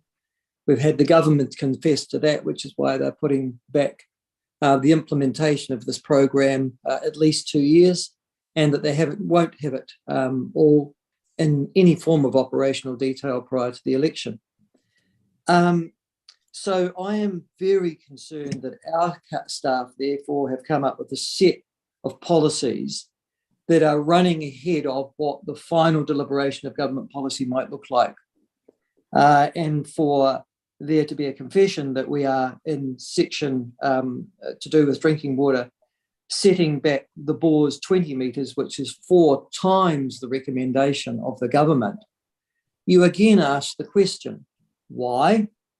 And then the second question you ask is, and again, for these recommendations relates to drinking water, what is going to be the practical effect for those persons on the ground?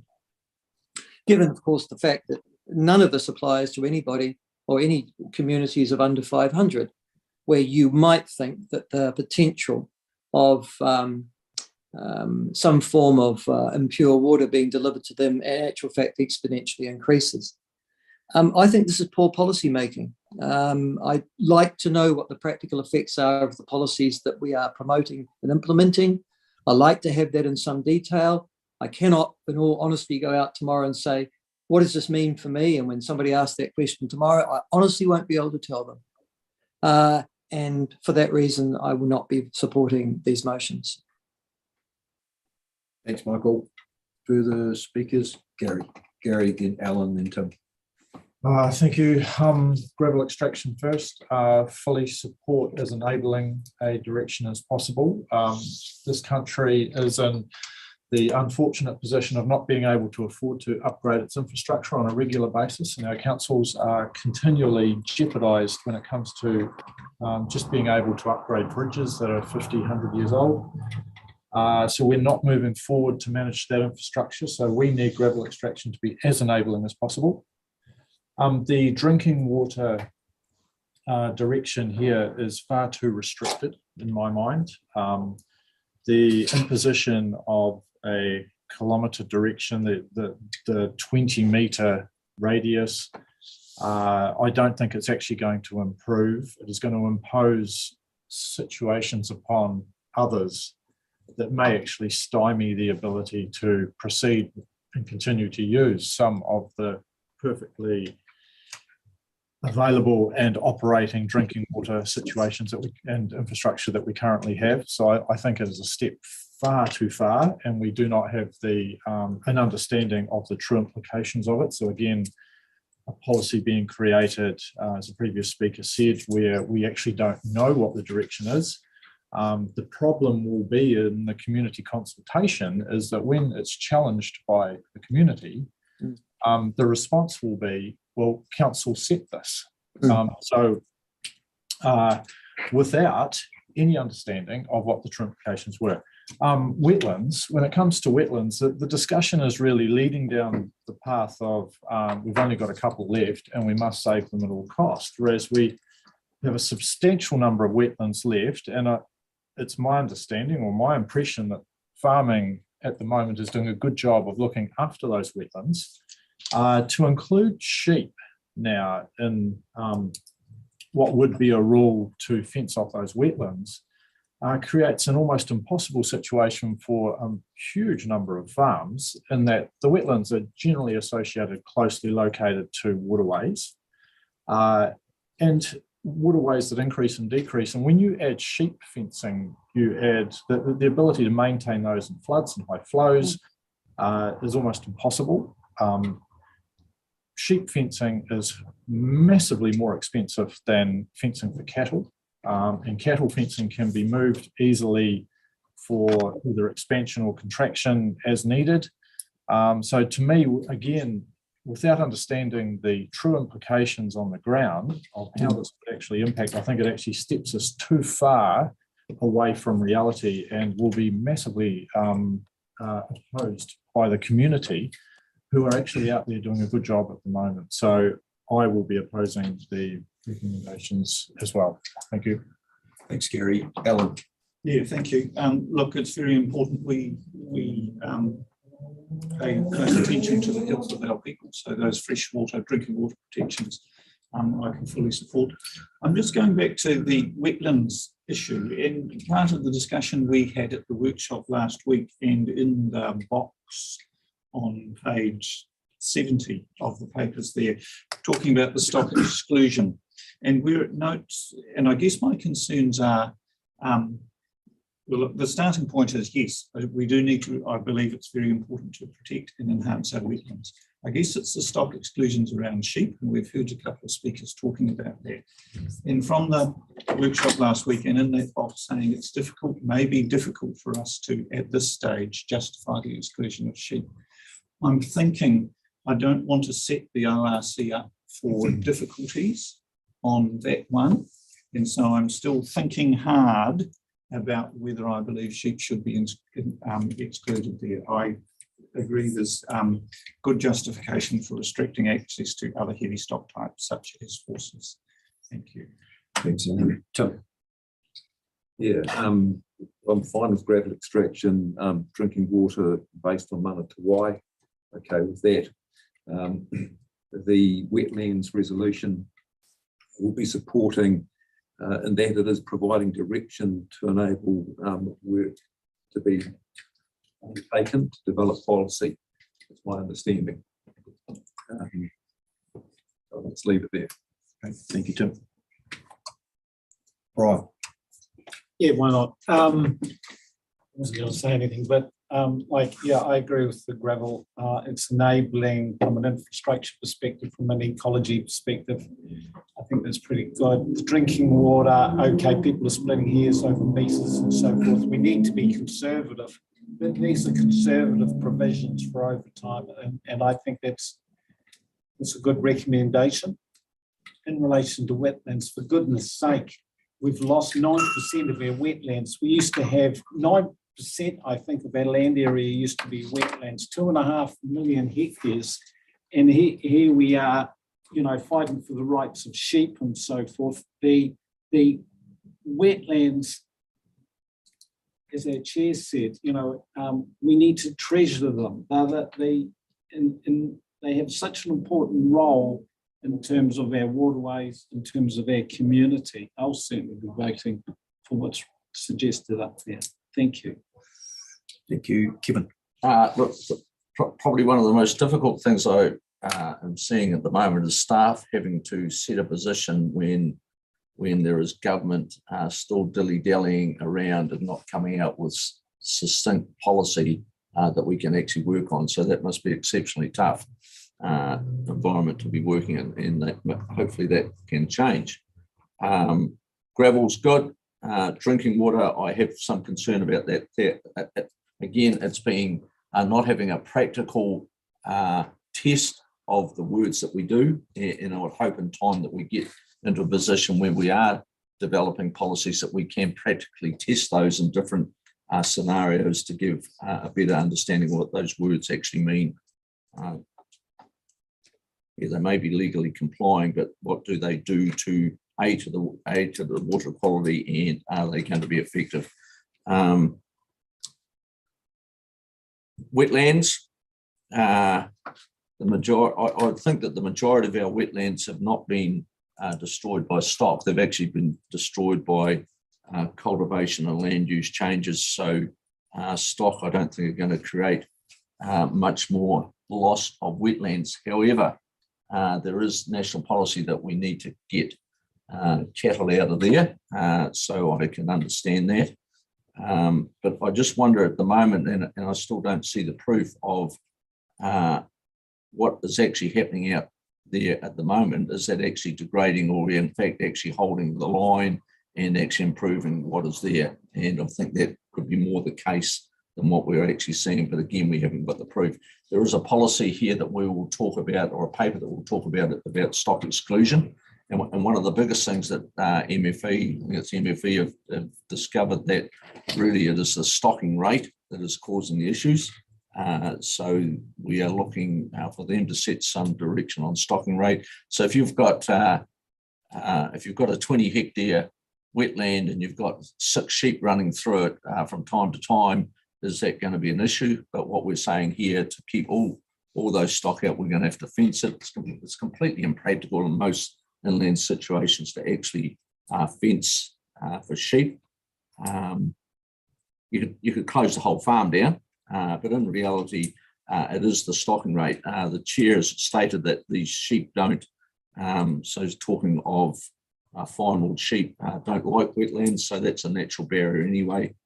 So yeah, I understand the intent. We certainly cannot lose any more wetlands. We've got to protect what's there, and we've got to encourage people to actually increase their wetland areas and to revitalise the things to ensure that we've got good water quality and good biodiversity. No problem at all. But I cannot support the recommendation that we're excluding sheep because I'd like to see the practical implications of that. Really. Thank you. That's where I'm at. Thank you. Alexa. Thank you. I've been thinking hard about this one too. It's doing my head in a bit. It's only the wetlands.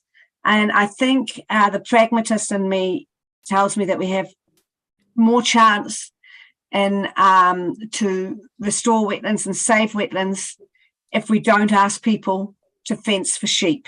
And I am basing that not on personal knowledge, but on the arguments of Kate and Gretchen backing that up as well. So thank you, you two. And I can see that. And so I will be voting. And I will ask us to please separate out sheep and horses from the rest of that motion. Thank you. Look, just very briefly from my perspective, the gravel extraction, I'm still not comfortable with the word around significant infrastructure. I think the reference should be to infrastructure in general, public infrastructure. I don't know whether a back road out of the back and beyond beside some major river would be considered significant in terms of a national scale. So I'm just still nervous about that word significant in a draft policy. The drinking water standards, I believe we've got to put a line in the sand.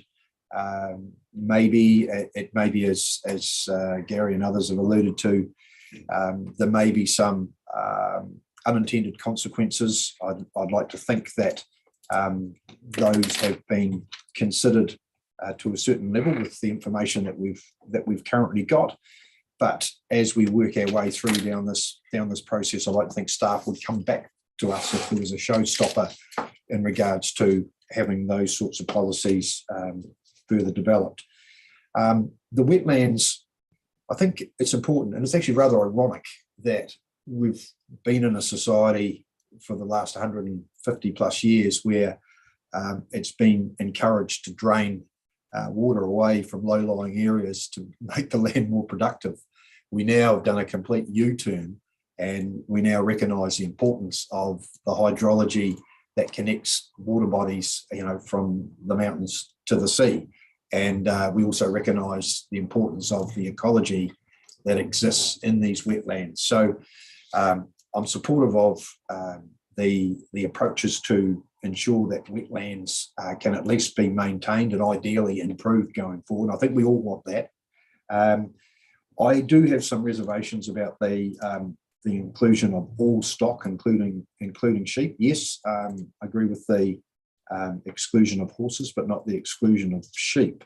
And I'm going to ask whether Gretchen, and this is actually a suggestion from Kate, whether we could have a slightly different approach to recommendation 4. So it then slots into 4 becomes option 2, and then 5 with regards to whether horses are excluded, and then a 6 with regards to whether sheep are excluded from natural inland wetlands. Would you like me to comment, Andrew? Beg your pardon? Did you want me to comment, Andrew, on that suggestion from you? Sorry, it's hard to say. Yeah. Can Yep. Just before you do, I'm just going to check with Fleur because I think she may have sent some alternative wording as well. Fleur. Sorry, yeah. Oh, thanks. I have sent some alternative wording, but it actually relates more to a new recommendation 4. It doesn't differentiate between sheep for 5, but that would be probably a little bit easier now if you see the bottom, the new 5. Can we see that? If sorry, can I help a little bit? Because debate's always really useful. And actually, while I was listening, and that's what we all do when we're listening to debate and why we have it, people raised some really good points, I thought. So yeah, I'll come to write a reply, but on this particular point, I feel that I'd be happy to take sheep out based on what I've heard, but the only problem with that is my seconder isn't here, I don't think. So whether we can do that or not, but yes, there's been some good points made on impracticalities, and just potentially they might be a good management tool in some cases too. Still here. Oh, you're there, Elliot. Yeah. I'm waiting for the vote. I'm running very late, but yeah, happy to do that as well. Thanks. Okay, so we just remove. So we got heavy stock. Horses can be in there, which is the main thing, I think. Your goats and sheep can, well, from my perspective, go. And I'm happy to talk about. Oh, sorry, Fleur. Have you? Oh, sorry to interrupt. I was just going to say, I think that the paper talks about excluding heavy stock, so maybe that could be a useful addition instead. Yes, yep. Kate mentioned buffalo, didn't she, and things like that. Yeah. Alan, did you want to? I think we need to get away from excluding all stock and say exclude heavy stock. Yep. Thanks, Alan. Good work. You can tweak that, Trudy. The last, so instead of exclude all stock, exclude. With those changes, I'm happy to second if Elliot wants to leave, because I don't know that he can leave until if he's seconded something. That's cool. Yeah, maybe I'll relinquish that role to you and Kate and head out. It seems like you guys have got the votes. Yep, but you're comfortable, Elliot, before you go, you're comfortable with that latest wording? Yeah. Up. Cool. Good luck. Right, we're going to go back. Kevin, you got something? Point of clarification on that. I'm sorry to be pedantic, but what is the definition of heavy? I mean, on the southern use 110 kilos and a East Otago one's East Otago's one at the moment is 55. I'll give you a wee bit. So I mean that's Chair. That direction says cows, buffalo, horses, yaks and bison. Llamas. Can we say bovine and horses or something? I don't know. So we understand that not to mean sheep. We won't take that to mean Southland heavy sheep. But it doesn't say that. But that is the understanding. That's the clear expectation around the table from staff, that sheep is not included in there. Whether you want to refine that any further is up to you, but that is our clear understanding of what you mean that to say. It's guidance. I'm comfortable with that. Yeah. Well, I'm just someone. I appreciate the interest. Yeah. Okay, we're back to Gretchen. Thanks. Yeah, I just wanted to say, as before, that the debate was really useful. We all have the intent of looking after our wetlands. We all value them. And just at this point, there might be instances when sheep aren't ideal heavily in a wetland, but it is a difficult argument when the national direction is not you know, that sheep should be excluded. And as somebody pointed out, there isn't enough evidence around that. And actually, in a lot of instances, there are practical implications. Sheep fencing around large areas or flood-prone areas can be a problem. I heard that. And at times, depending on the nature of the wetland, the management tool advantages of some grazing, although for the layperson that might sound funny, but actually sometimes sheep or light grazing may be beneficial too to keeping exotic pasture species least prevalent. So thank you everyone for participating in the debate, and yeah, thank you. Thanks, Gretchen. I will take these all separately. Okay. Firstly, I'll put, yeah, we'll vote on recommendation 1. All those in favour, please say aye. Aye. Scroll down so we can see it then. Okay, that's fair enough. That's the report. Sorry. That's just noting the report. Yep. All those in favour, please say aye. Aye. Again, carried. The second one is note the policy guidance received by the governance group and the ESP committee, listed there with gravel extraction, drinking water and managing wetlands. All those in favour, please say aye. Aye. Aye. Against, carried. Recommendation 3 adopts the staff recommendations to establish drinking water intake protection zones in the proposed land and water regional plan for the registered drinking water supplies as shown on the map included in attachment 4, and then we've got paragraph 17 listed there, A, B, C, and D. I'll put that recommendation 3. All those in favour, please say aye. Aye. Aye. Aye. Do you want that recorded, Gary? Yes, please. No, I've got a no as well. Oh, thank you, Michael. That's recorded. Motion carried by majority. Recommendation 4. I won't read it out. Everyone comfortable?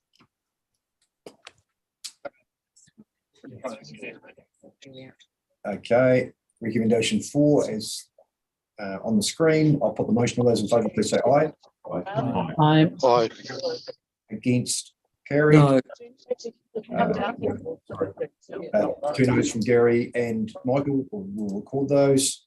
And number 5, and that's direct staff to draft a policy for consultation to exclude heavy stock, including horses, from natural inland wetlands. All those in favour, please say aye. Aye. Aye. Against? Okay, carried. Okay, hey, thank you very much, everybody. Really appreciate your contribution.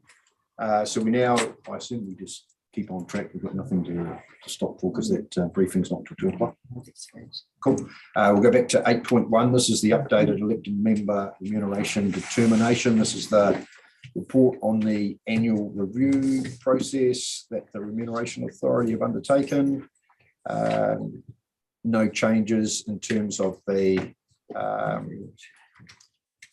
outcome. Are there any questions? Amanda, you got any comment? No. There's 3 recommendations there that we note the report. We note the Remuneration Authority, local government members determination 23-24, and we adopt the councillors' expenses, reimbursements and allowances policy for 2023, and attached is the policy, the updated policy. I'm happy to move from the chair. Set the other 3 recommendations, seconded by Gary. Any discussion? No one online? All good? I'll put those 3 motions. All those in favour, please say aye. Aye. Aye. Against?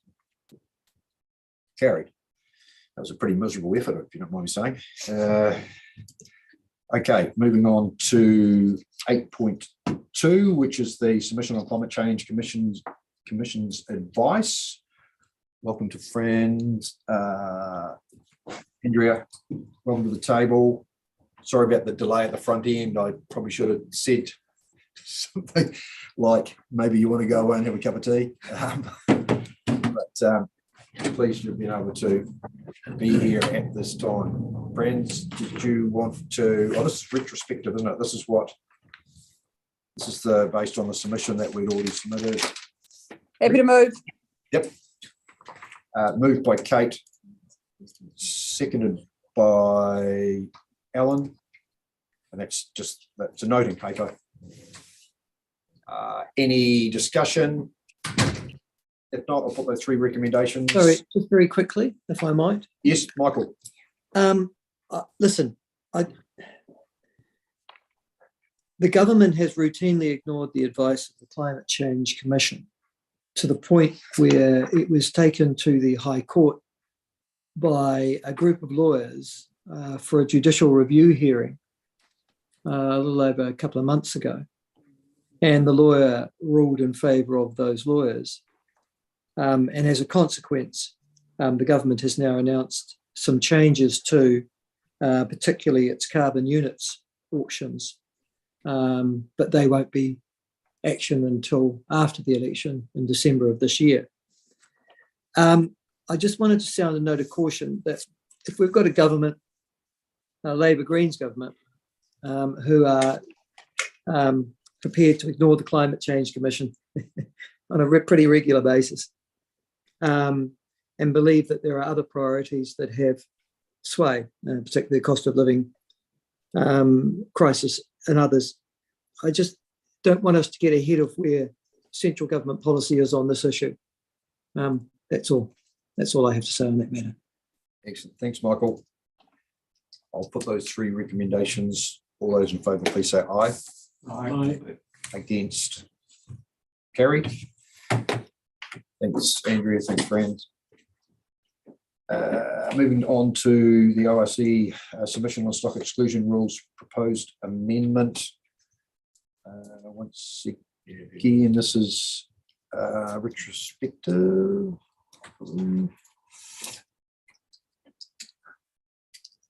Happy to move.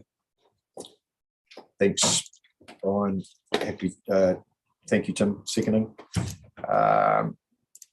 So this is this was the submission that was recently submitted. Went through the submissions working group. Any queries, discussion? If not, I'll put both recommendations. It's been moved and seconded. Moved by Brian, seconded by Tim. All those in favour, please say aye. Aye. Against? Carried. We've dealt with the next one. 4. Now we're on 8.5. Bear with me for a sec. This is the amendment to the terms of reference for the land and water reference. Regional plan governance group. These are the amendments that went through last council meeting, I think at the end of June, 28 June, I think it was. And the recommendations reflect exactly what was agreed to by council then. The purpose of this paper obviously is to bring the terms of reference in line with what was moved to council last month. Anita, welcome. Is there pretty self-explanatory, I think? That's right. Yep. Take it as read. Happy to As read.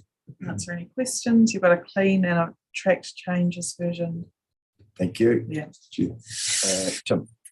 Just under number 10, reporting, we have actually got used to seeing the milestone report coming through monthly with the CEO's report, and stock action there is a monthly report coming through. It should be good to see that there. Sorry, could you just repeat that? Sorry. What page are you on? Oh, page 112. Thank you. Yeah, so we've got the heading 10, reporting. I'd just like to see in there that we get monthly reporting to council on the milestones. So that will which we get. That will continue, but you want it in a resolution? It needs to be there. Yeah. You've noted that, Anita. You'll deal with that. Yep. I think, sorry, for clarity, I think Councillor Mepham wants it in the resolution. It needs to be in the terms of reference. Oh, in the terms of reference. Sorry. Yes, noted. Tom? I can probably talk about through the chair. The terms of reference state that there will be reporting at every council meeting, which is, I believe, monthly. Yeah, I think what Tim's asking for is a specific information to be included, which is milestone reports. Yeah.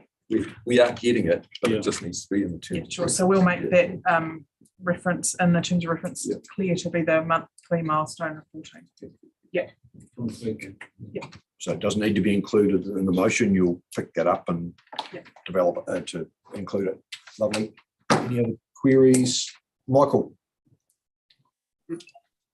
Can I just clarify on 10 that when those 3 bullet points occur, particularly the latter, a written overview of policy positions reached or recommendations made by the governance group, that there will be no actions taken until the full council signs them off. Is that correct? Just tell me where whereabouts are you in terms of? I'm on my page 79. I've got a written report. It's clause 10, reporting of the terms of reference. It's the 3rd bullet point. So through the chair, yes. So in essence, what you saw today was those discussions coming to council. Sorry, I'm just clarifying that again. Yes. So the policy positions reached or recommendations made by the governance group will come to council for assent, amendment, or rejection. Is that correct? So through the chair, these changes to the terms of reference mean those policy direction discussions don't happen at governance group now, unless it's in relation to Te Mana Otago. They happen at ESP workshops and then to council for assent. Yes. This reads, at a minimum, the group, this is the governance group, will report to council at every meeting. The report to council must include at least the following, and then there's the 3 bullet points. Yes, so that's the project, the milestone reporting that Councillor Mepham just referred to, and then anything further that's happened at governance group that is discussed and that was attached as, for example, minutes. We circulated those papers last week after the last governance group meeting. But I can, yeah. I just wanted to clarify that. That was all I was trying to do. Yeah. And on my top of page 72, the bullet points, it's the changes have been made, say, provide oversight and support of the delivery of the project, including monitoring guidelines, and support the project to identify, monitor, and mitigate potential risks, and enable iwi to appropriately resource their engagement with the LWRP development process. Are we actually funding Ngāi Tahu? Can you give me a section heading, Councillor Laws? Sure, it's 1.3. It's under the governance structure to achieve the following outcomes. There's a not very good diagrammatic representation. And then it is straight under those diagrams, those 3 bullet points that I've just read out to you. 105. 116. Oh, yep. I've got 105. Oh, sorry. You just got to remember, I've got a written copy of the agenda, so. Yeah. So through the chair, in the last LTP, ORC made a commitment to provide some funding for Okaha and Te Marama for this planned development process. How much is that? I can't give you an exact number for Te Marama. The funding for Okaha was the equivalent of 2 FTEs. So around about $300,000 a year for those 2 years. $300,000 a year. Yes. And the recommendations that are there today, recommendation 2, to refocus the Water Plan Governance Group to refocus its functions and scope to the 2 following matters: project management, including risk oversight, and ensure the implementation of Te Mana Otago. Can I ask what B means? Because I was under the understanding that council was to ensure the implementation of Te Mana Otago, not the governance group. So through the chair, that reference is for to ensure that we have alignment with the objective of Te Mana o Te Wai from an iwi perspective, and they will bring that through the governance group discussion, which will then go to ESP and council. So it isn't so the governance group will not be ensuring the implementation of Te Mana o Te Wai. The council, that's the council's job. Yeah, insofar as they report through to the council, they will. So really, does that motion 2B reflect what the governance group's role is? Because it's not, is it? It's to do what you just said. So the terms of reference have been updated in line with the council resolutions from last month. But what I'm saying to you is that if council passed this, and it may well have done, because I was there, who knows what they did. We definitely passed it, Michael. We definitely passed it. I voted against it. It's all right, doesn't matter. Yep. But the point is, it didn't actually mean that the governance group would be there to ensure the implementation of Te Mana o Te Wai. That is the council's job, not the governance group's job. That's our statutory responsibility, yeah? Policy direction. That is your statutory responsibility. So I think the discussion at the council meeting was, I think Councillor Noon might have described it as giving effect to Te Mana o Te Wai. But so ultimately, the governance group has no decision-making powers, and any conversation around policy happens at ESP workshops and then council for decision. Okay, so given just what you've said, and that's as I understand it too, Anita, then really policy, what we've been asked to note today or pass today, section 2B isn't actually what the governance group's going to be doing, is it?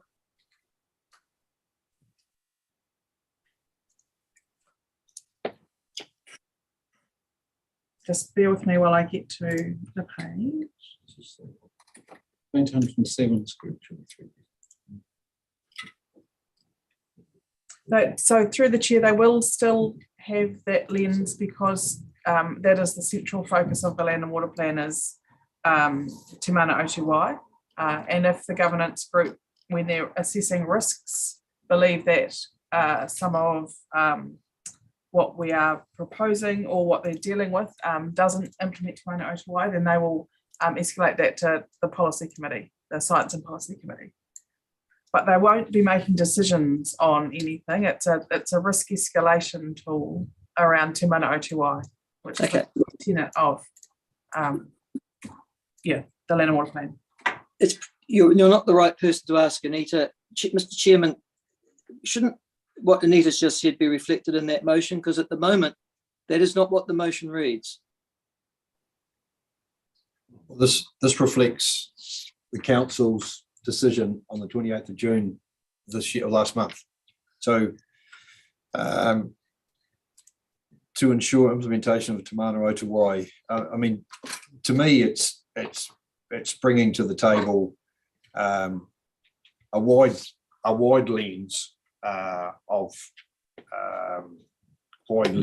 in terms of what we're discussing or whatever, and it obviously includes what the legislation directs us to consider, which is the implementation of Te Mana o Te Wai, but it doesn't limit the focus on just ensuring the implementation.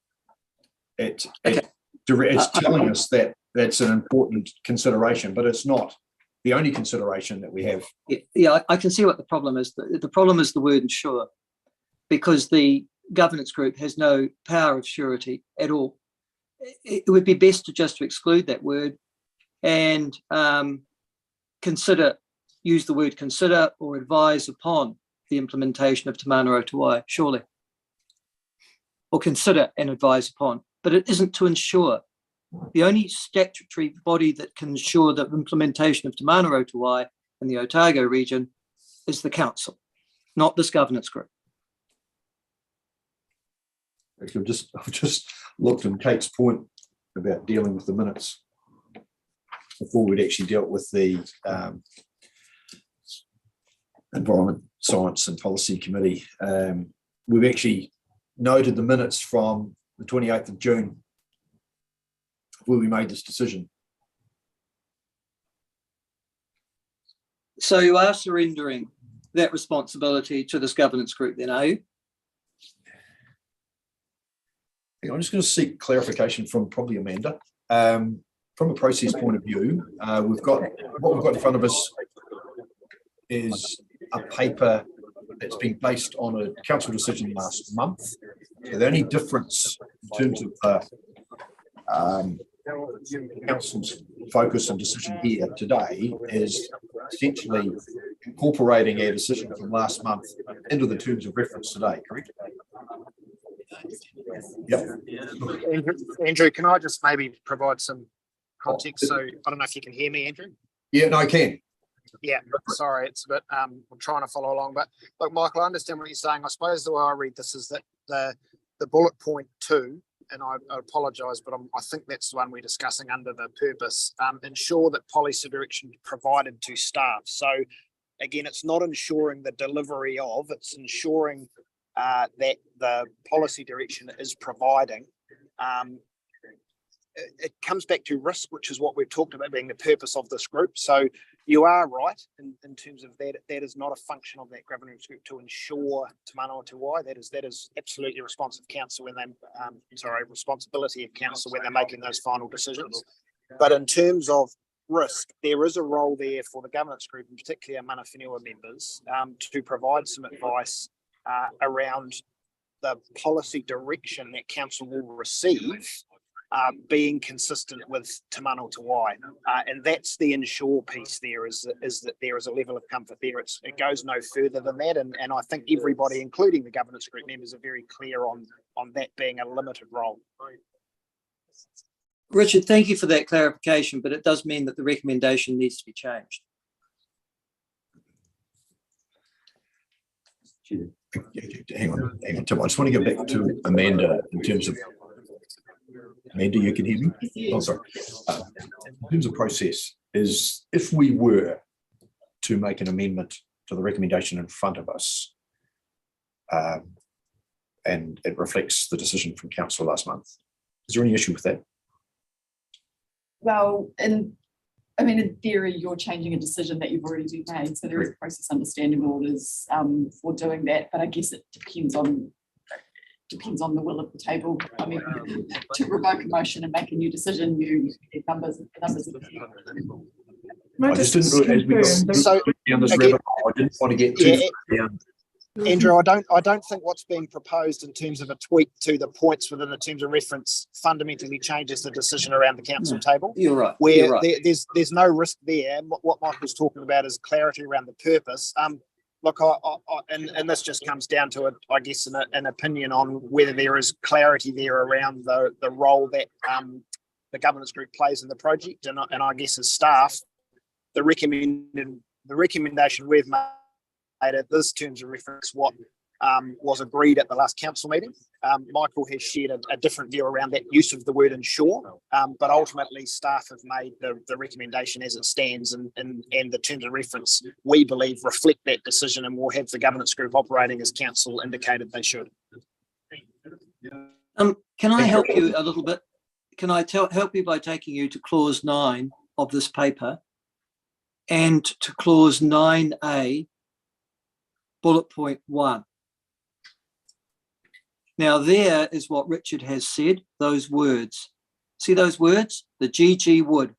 9A1 have a focus on the project management, including risk, resources, timelines and roadblocks, as well as a single policy objective to ensure that policy direction provided to staff is consistent with and implements Te Manawa Te Wai. There's what Richard said. There's what the council means, the recommendation means. It should be reflected in the recommendation that we passed today. Okay, so what's your suggested amendment? It would be to pick up section 9A1 and section and and motion 2 would be directs the Land, Water and Governance Group to refunctions and scopes 2, and then just bang in all of 9A1, which is exactly what it's intended to do, as explained by the paper. But that motion does not say that. And that's all I'm saying. Okay. So on page, everyone, that's electronically on the agenda. It's page 99 on mine anyway. Paragraph 9. Starts at its meeting on 28th June 2023. Yep. And what Michael's referencing is 9A1, which outlines his point, and which is slightly different to what's in the recommendations. But consistent with the advice just provided to us by the Chief Executive. Correct. Yeah. So in other words, what you'll be moving then, Michael, will be that we adopt the amended terms of reference, including, or do you want to word the lead into 9A1 slightly different? How do you want to lead that, that motion number 2? Chair, I'm really lost here. Are we not working on the recommendations on page 98, which has right.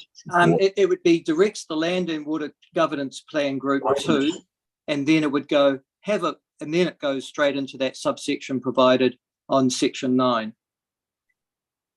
It's not my motion, it's just that I'm trying to, Andrew, ensure that the policy that we implement is consistent with the advice that we have been provided. Yep. Okay. We'll just sort that wording out. Can I just perhaps provide some clarity? So the recommendations are to note the report and adopt the amended terms of reference for the Land and Water Regional Plan. The terms of reference exactly the point that Councillor Laws is making. So they do exactly the point that Councillor Laws is making in the amended terms of reference. So you're already there.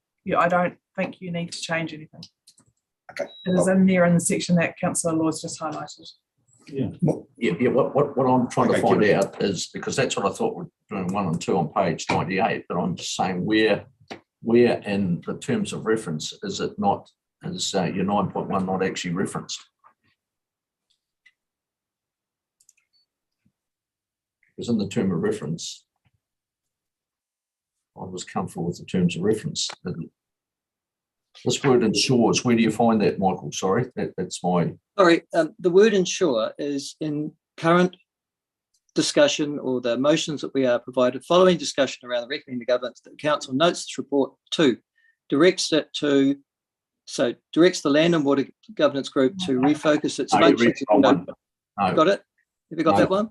No, that's not what we're dealing with. So that was a motion that was passed. I know, but yes, I know that. But what I'm saying to you is that wasn't what we intended. So through you, Mike, through the chair, Councillor Laws, today's motion is to adopt the amended terms of reference, and the amended terms of reference say ensure that policy direction provided to staff is consistent with and implements Te Mana OTY. So that is your paragraph 9A1. It is in the amended terms of reference. Right. But what I'm trying to point out to you is that the motion that we passed at the last council meeting, 9.2b, was not what we meant. Well, at the time, that's what we passed, and it was passed by a majority. You voted against it, and others may have voted against. I can't quite recall. But it was certainly passed. So that's our position at that time. We're not going to relitigate that meeting. But I take your point about ensuring that it's very, very clear about what the role is of the governance group. And I'm not sure whether you heard Anita, but she referenced that wording of 9A1 in the terms of reference. Sorry, I haven't actually got that in front. I've got it. Yeah. Got it? Awesome. Yeah. Okay. Right. Are you, Michael, then you've got the floor. You're happy to move those recommendations? You've got to be joking. So I think a suitable reply to that. Moved by Brian, seconded. I'm happy to second it. So that's note the report adopts the amended terms of reference for the Land and Water Regional Plan Governance Group. Sorry, just Anita. one point of clarification with recommendation 2, and apologies to make this longer than it needs to be, that the amended terms of reference will include that specification that Councillor Mepham mentioned about the reporting being the project milestone reporting to council. Thank you very much. I will include it. Yes. You've got it. Yes, we've got that covered. Yep. It doesn't need to be in the motion because you've essentially agreed at this meeting to go away and put it in. Correct? Yes. Any further discussion? Kevin? Yeah, look, I'm actually going to vote against this motion and the terms of reference, and still reflecting on my thoughts when this initially was set up, in that this is project management oversight. All work on Te Mana o Te Wai and policies should be done in the Environmental Science and Policy Committee. This is a duplication, as it is in the wrong area. The whole review was done to ensure that we were tracking along correctly and risks were identified and things moved on. It is now morphed back into the original issue that we had with this group, that policy and direction was being set. And so I can only see that as a councillor, I'll be wanting to go to every one of these governance groups meetings to ensure that we are actually sticking to a risk assessment of the project and ensuring that project is going on. There's also creates another impost on our ratepayers by having this should be a committee of 2 of 3, being the original 2 councillors are involved plus a representative from iwi to ensure that the process flows correctly. And so now we're imposing additional officers, additional representatives on that committee when they're already in the Environment, Science and Policy Committee that should be making these decisions. So I'll vote against it on the grounds that it's a duplication and is another impost on our ratepayers that we should not be committing to. Thank you. Any further speakers? Yes. Gary, then Michael. Thank you. As with the previous speaker, I'll be voting against as well. I voted against the initial proposed terms of reference, and I'll be voting against these ones on the basis that it furthers us down the path with this absolutely critical plan change, largely directed by unelected contributors. It is a process that, rather than formulating the direction together across varying sections of the organisation, it is largely directed, and it does set policy, even though they say they don't. They do, and then that policy is then very hard to redirect as it advances. So I continue to be very concerned that this is the way we will set our most important plan for the future. So no, I'll be voting against. Thank you. Thank you. Michael. Pretty much echoing the former 2 speakers. I haven't changed my view since the last meeting, but I do need to point out again that we talk about conflicts of interest, and we've discussed earlier in this meeting, but there can be no greater conflict of interest than Ngāi Tahu have when they have so many commercial concerns in the wider region, and here they are at the ground level with a direct input into implementing policy. You can't get more conflicted than that. In addition, that none of them were elected to make decisions on behalf of the Otago regional ratepayer. They have assumed their position through, I think, a rather complex and frankly convoluted and mistaken interpretation of the Treaty of Waitangi. And it provides a very, very, very few people with an incredible amount of responsibility and policy input that is not due and contravenes the democratic process. Thank you. Thank you. Gretchen. Thanks. Yeah, just wanted to say that the governance group is not a committee of the council. Actually, members had given up their time voluntarily for a number of years in this space. and that actually Te mana o te wai can only be interpreted by mana whenua as to what it actually means in a local sense.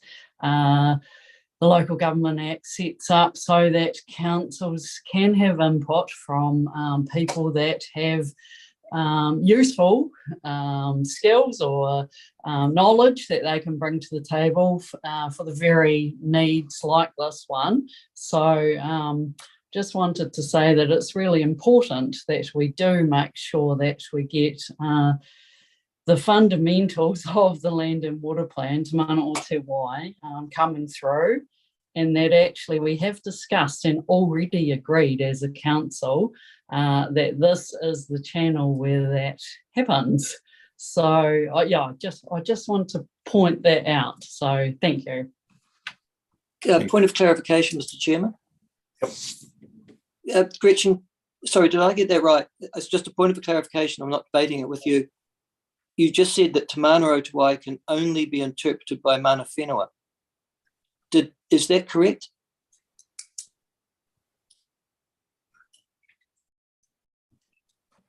I don't think that's a point of clarification, but yes, that's what I've been told, that that's the case. Yes. Thank you. Look, my brief comment would be: look, we've been working with iwi for a number of years, and probably a decade plus, in terms of understanding the environment or the challenges that the environment have, and the challenges going forward to try and make the environment a better place, not only for the current generation, but for generations that follow us. I appreciate around the table there are differing views about how close we are working with iwi. Is it close enough? Is it too close? The reality is that, you know, we have that history, that our mana to mana agreement, which, you know, we've relatively recently re-signed, probably about 12 months or so ago. So this council, as I say, has been working with iwi, will continue to work with iwi. We may not all agree, and at times, you know, we may not agree with views around the governance group, whether it's iwi members or council members or whatever. But there is a partnership that exists. We continue to embrace that partnership going forward. But you know, it is what it is. The legislation sets out the importance of ensuring that iwi have a voice, and have a voice when you're developing policy, not at the point where we go out for consultation, but a voice early on. And I'm talking broadly more than just the governance group here, but a voice early on as policy is developed. And for me, that helps to get that early thinking for particularly the environmental challenges that we have going forward. But as I say, it's a partnership that will have its ups and downs and challenges going forward, but it's a partnership that we have and we've embraced, and we'll continue to embrace it and work within the parameters of what that agreement sets out for us. And yeah, I'll leave it there. Any other speakers? No, you've still got your hand up, Michael, but you've spoken, so I assume that's all good. Yeah, my apologies. It's a mover of the motion asked to be put, but I'd just like to say thank you for your words. You speak with much wisdom. Thank you. I'll put the motion. All those in favour, please say aye. Aye. Against? No. No. Do you want those recorded, please? Yes, please. Yes, please. Okay. Motion carried by majority. Thank you. Moving on to recommendation 9, which is the recommendations of the Audit and Risk Subcommittee. Someone like to move Ellen, seconded Tim. That's the recommendation of the Audit and Risk Subcommittee. Any discussion? If not, I'll put the motion. All those in favour, please say aye. Aye. Against? Carried. Recommendation of the Environment, Science and Policy Committee, moved by Brian, seconded by Kevin. Any discussion? Hang on a minute, what one for that was I there? The Environmental Science and Policy Committee. When is that? I'm happy to move that. Oh, moved by Kevin, second by Gary. You were both there. Because Brian may not have been there. Sorry, my apologies, Brian. It's okay. Is there any discussion? I'll put the motion. All those in favour, please say aye. Aye. Against, carried. Now just check with Trudy. Is that complete? Everything? No. Excellent. That concludes the council meeting. Thank you very much for your participation. Thank you for members on Zoom. Never easy to be joining remotely, but I hope you were able to hear and you've certainly participated. So we appreciate that. Thank you, everybody. Have a great afternoon. Thank you. Oh, yes, a karakia from Anita. Thank you. Thank you. Kia tau te rangi e ki runga i ngā iwi o te ao. Thank you. Thank you. Well done, Mr. Chairman. I bet you're glad you volunteered for that one. 50%.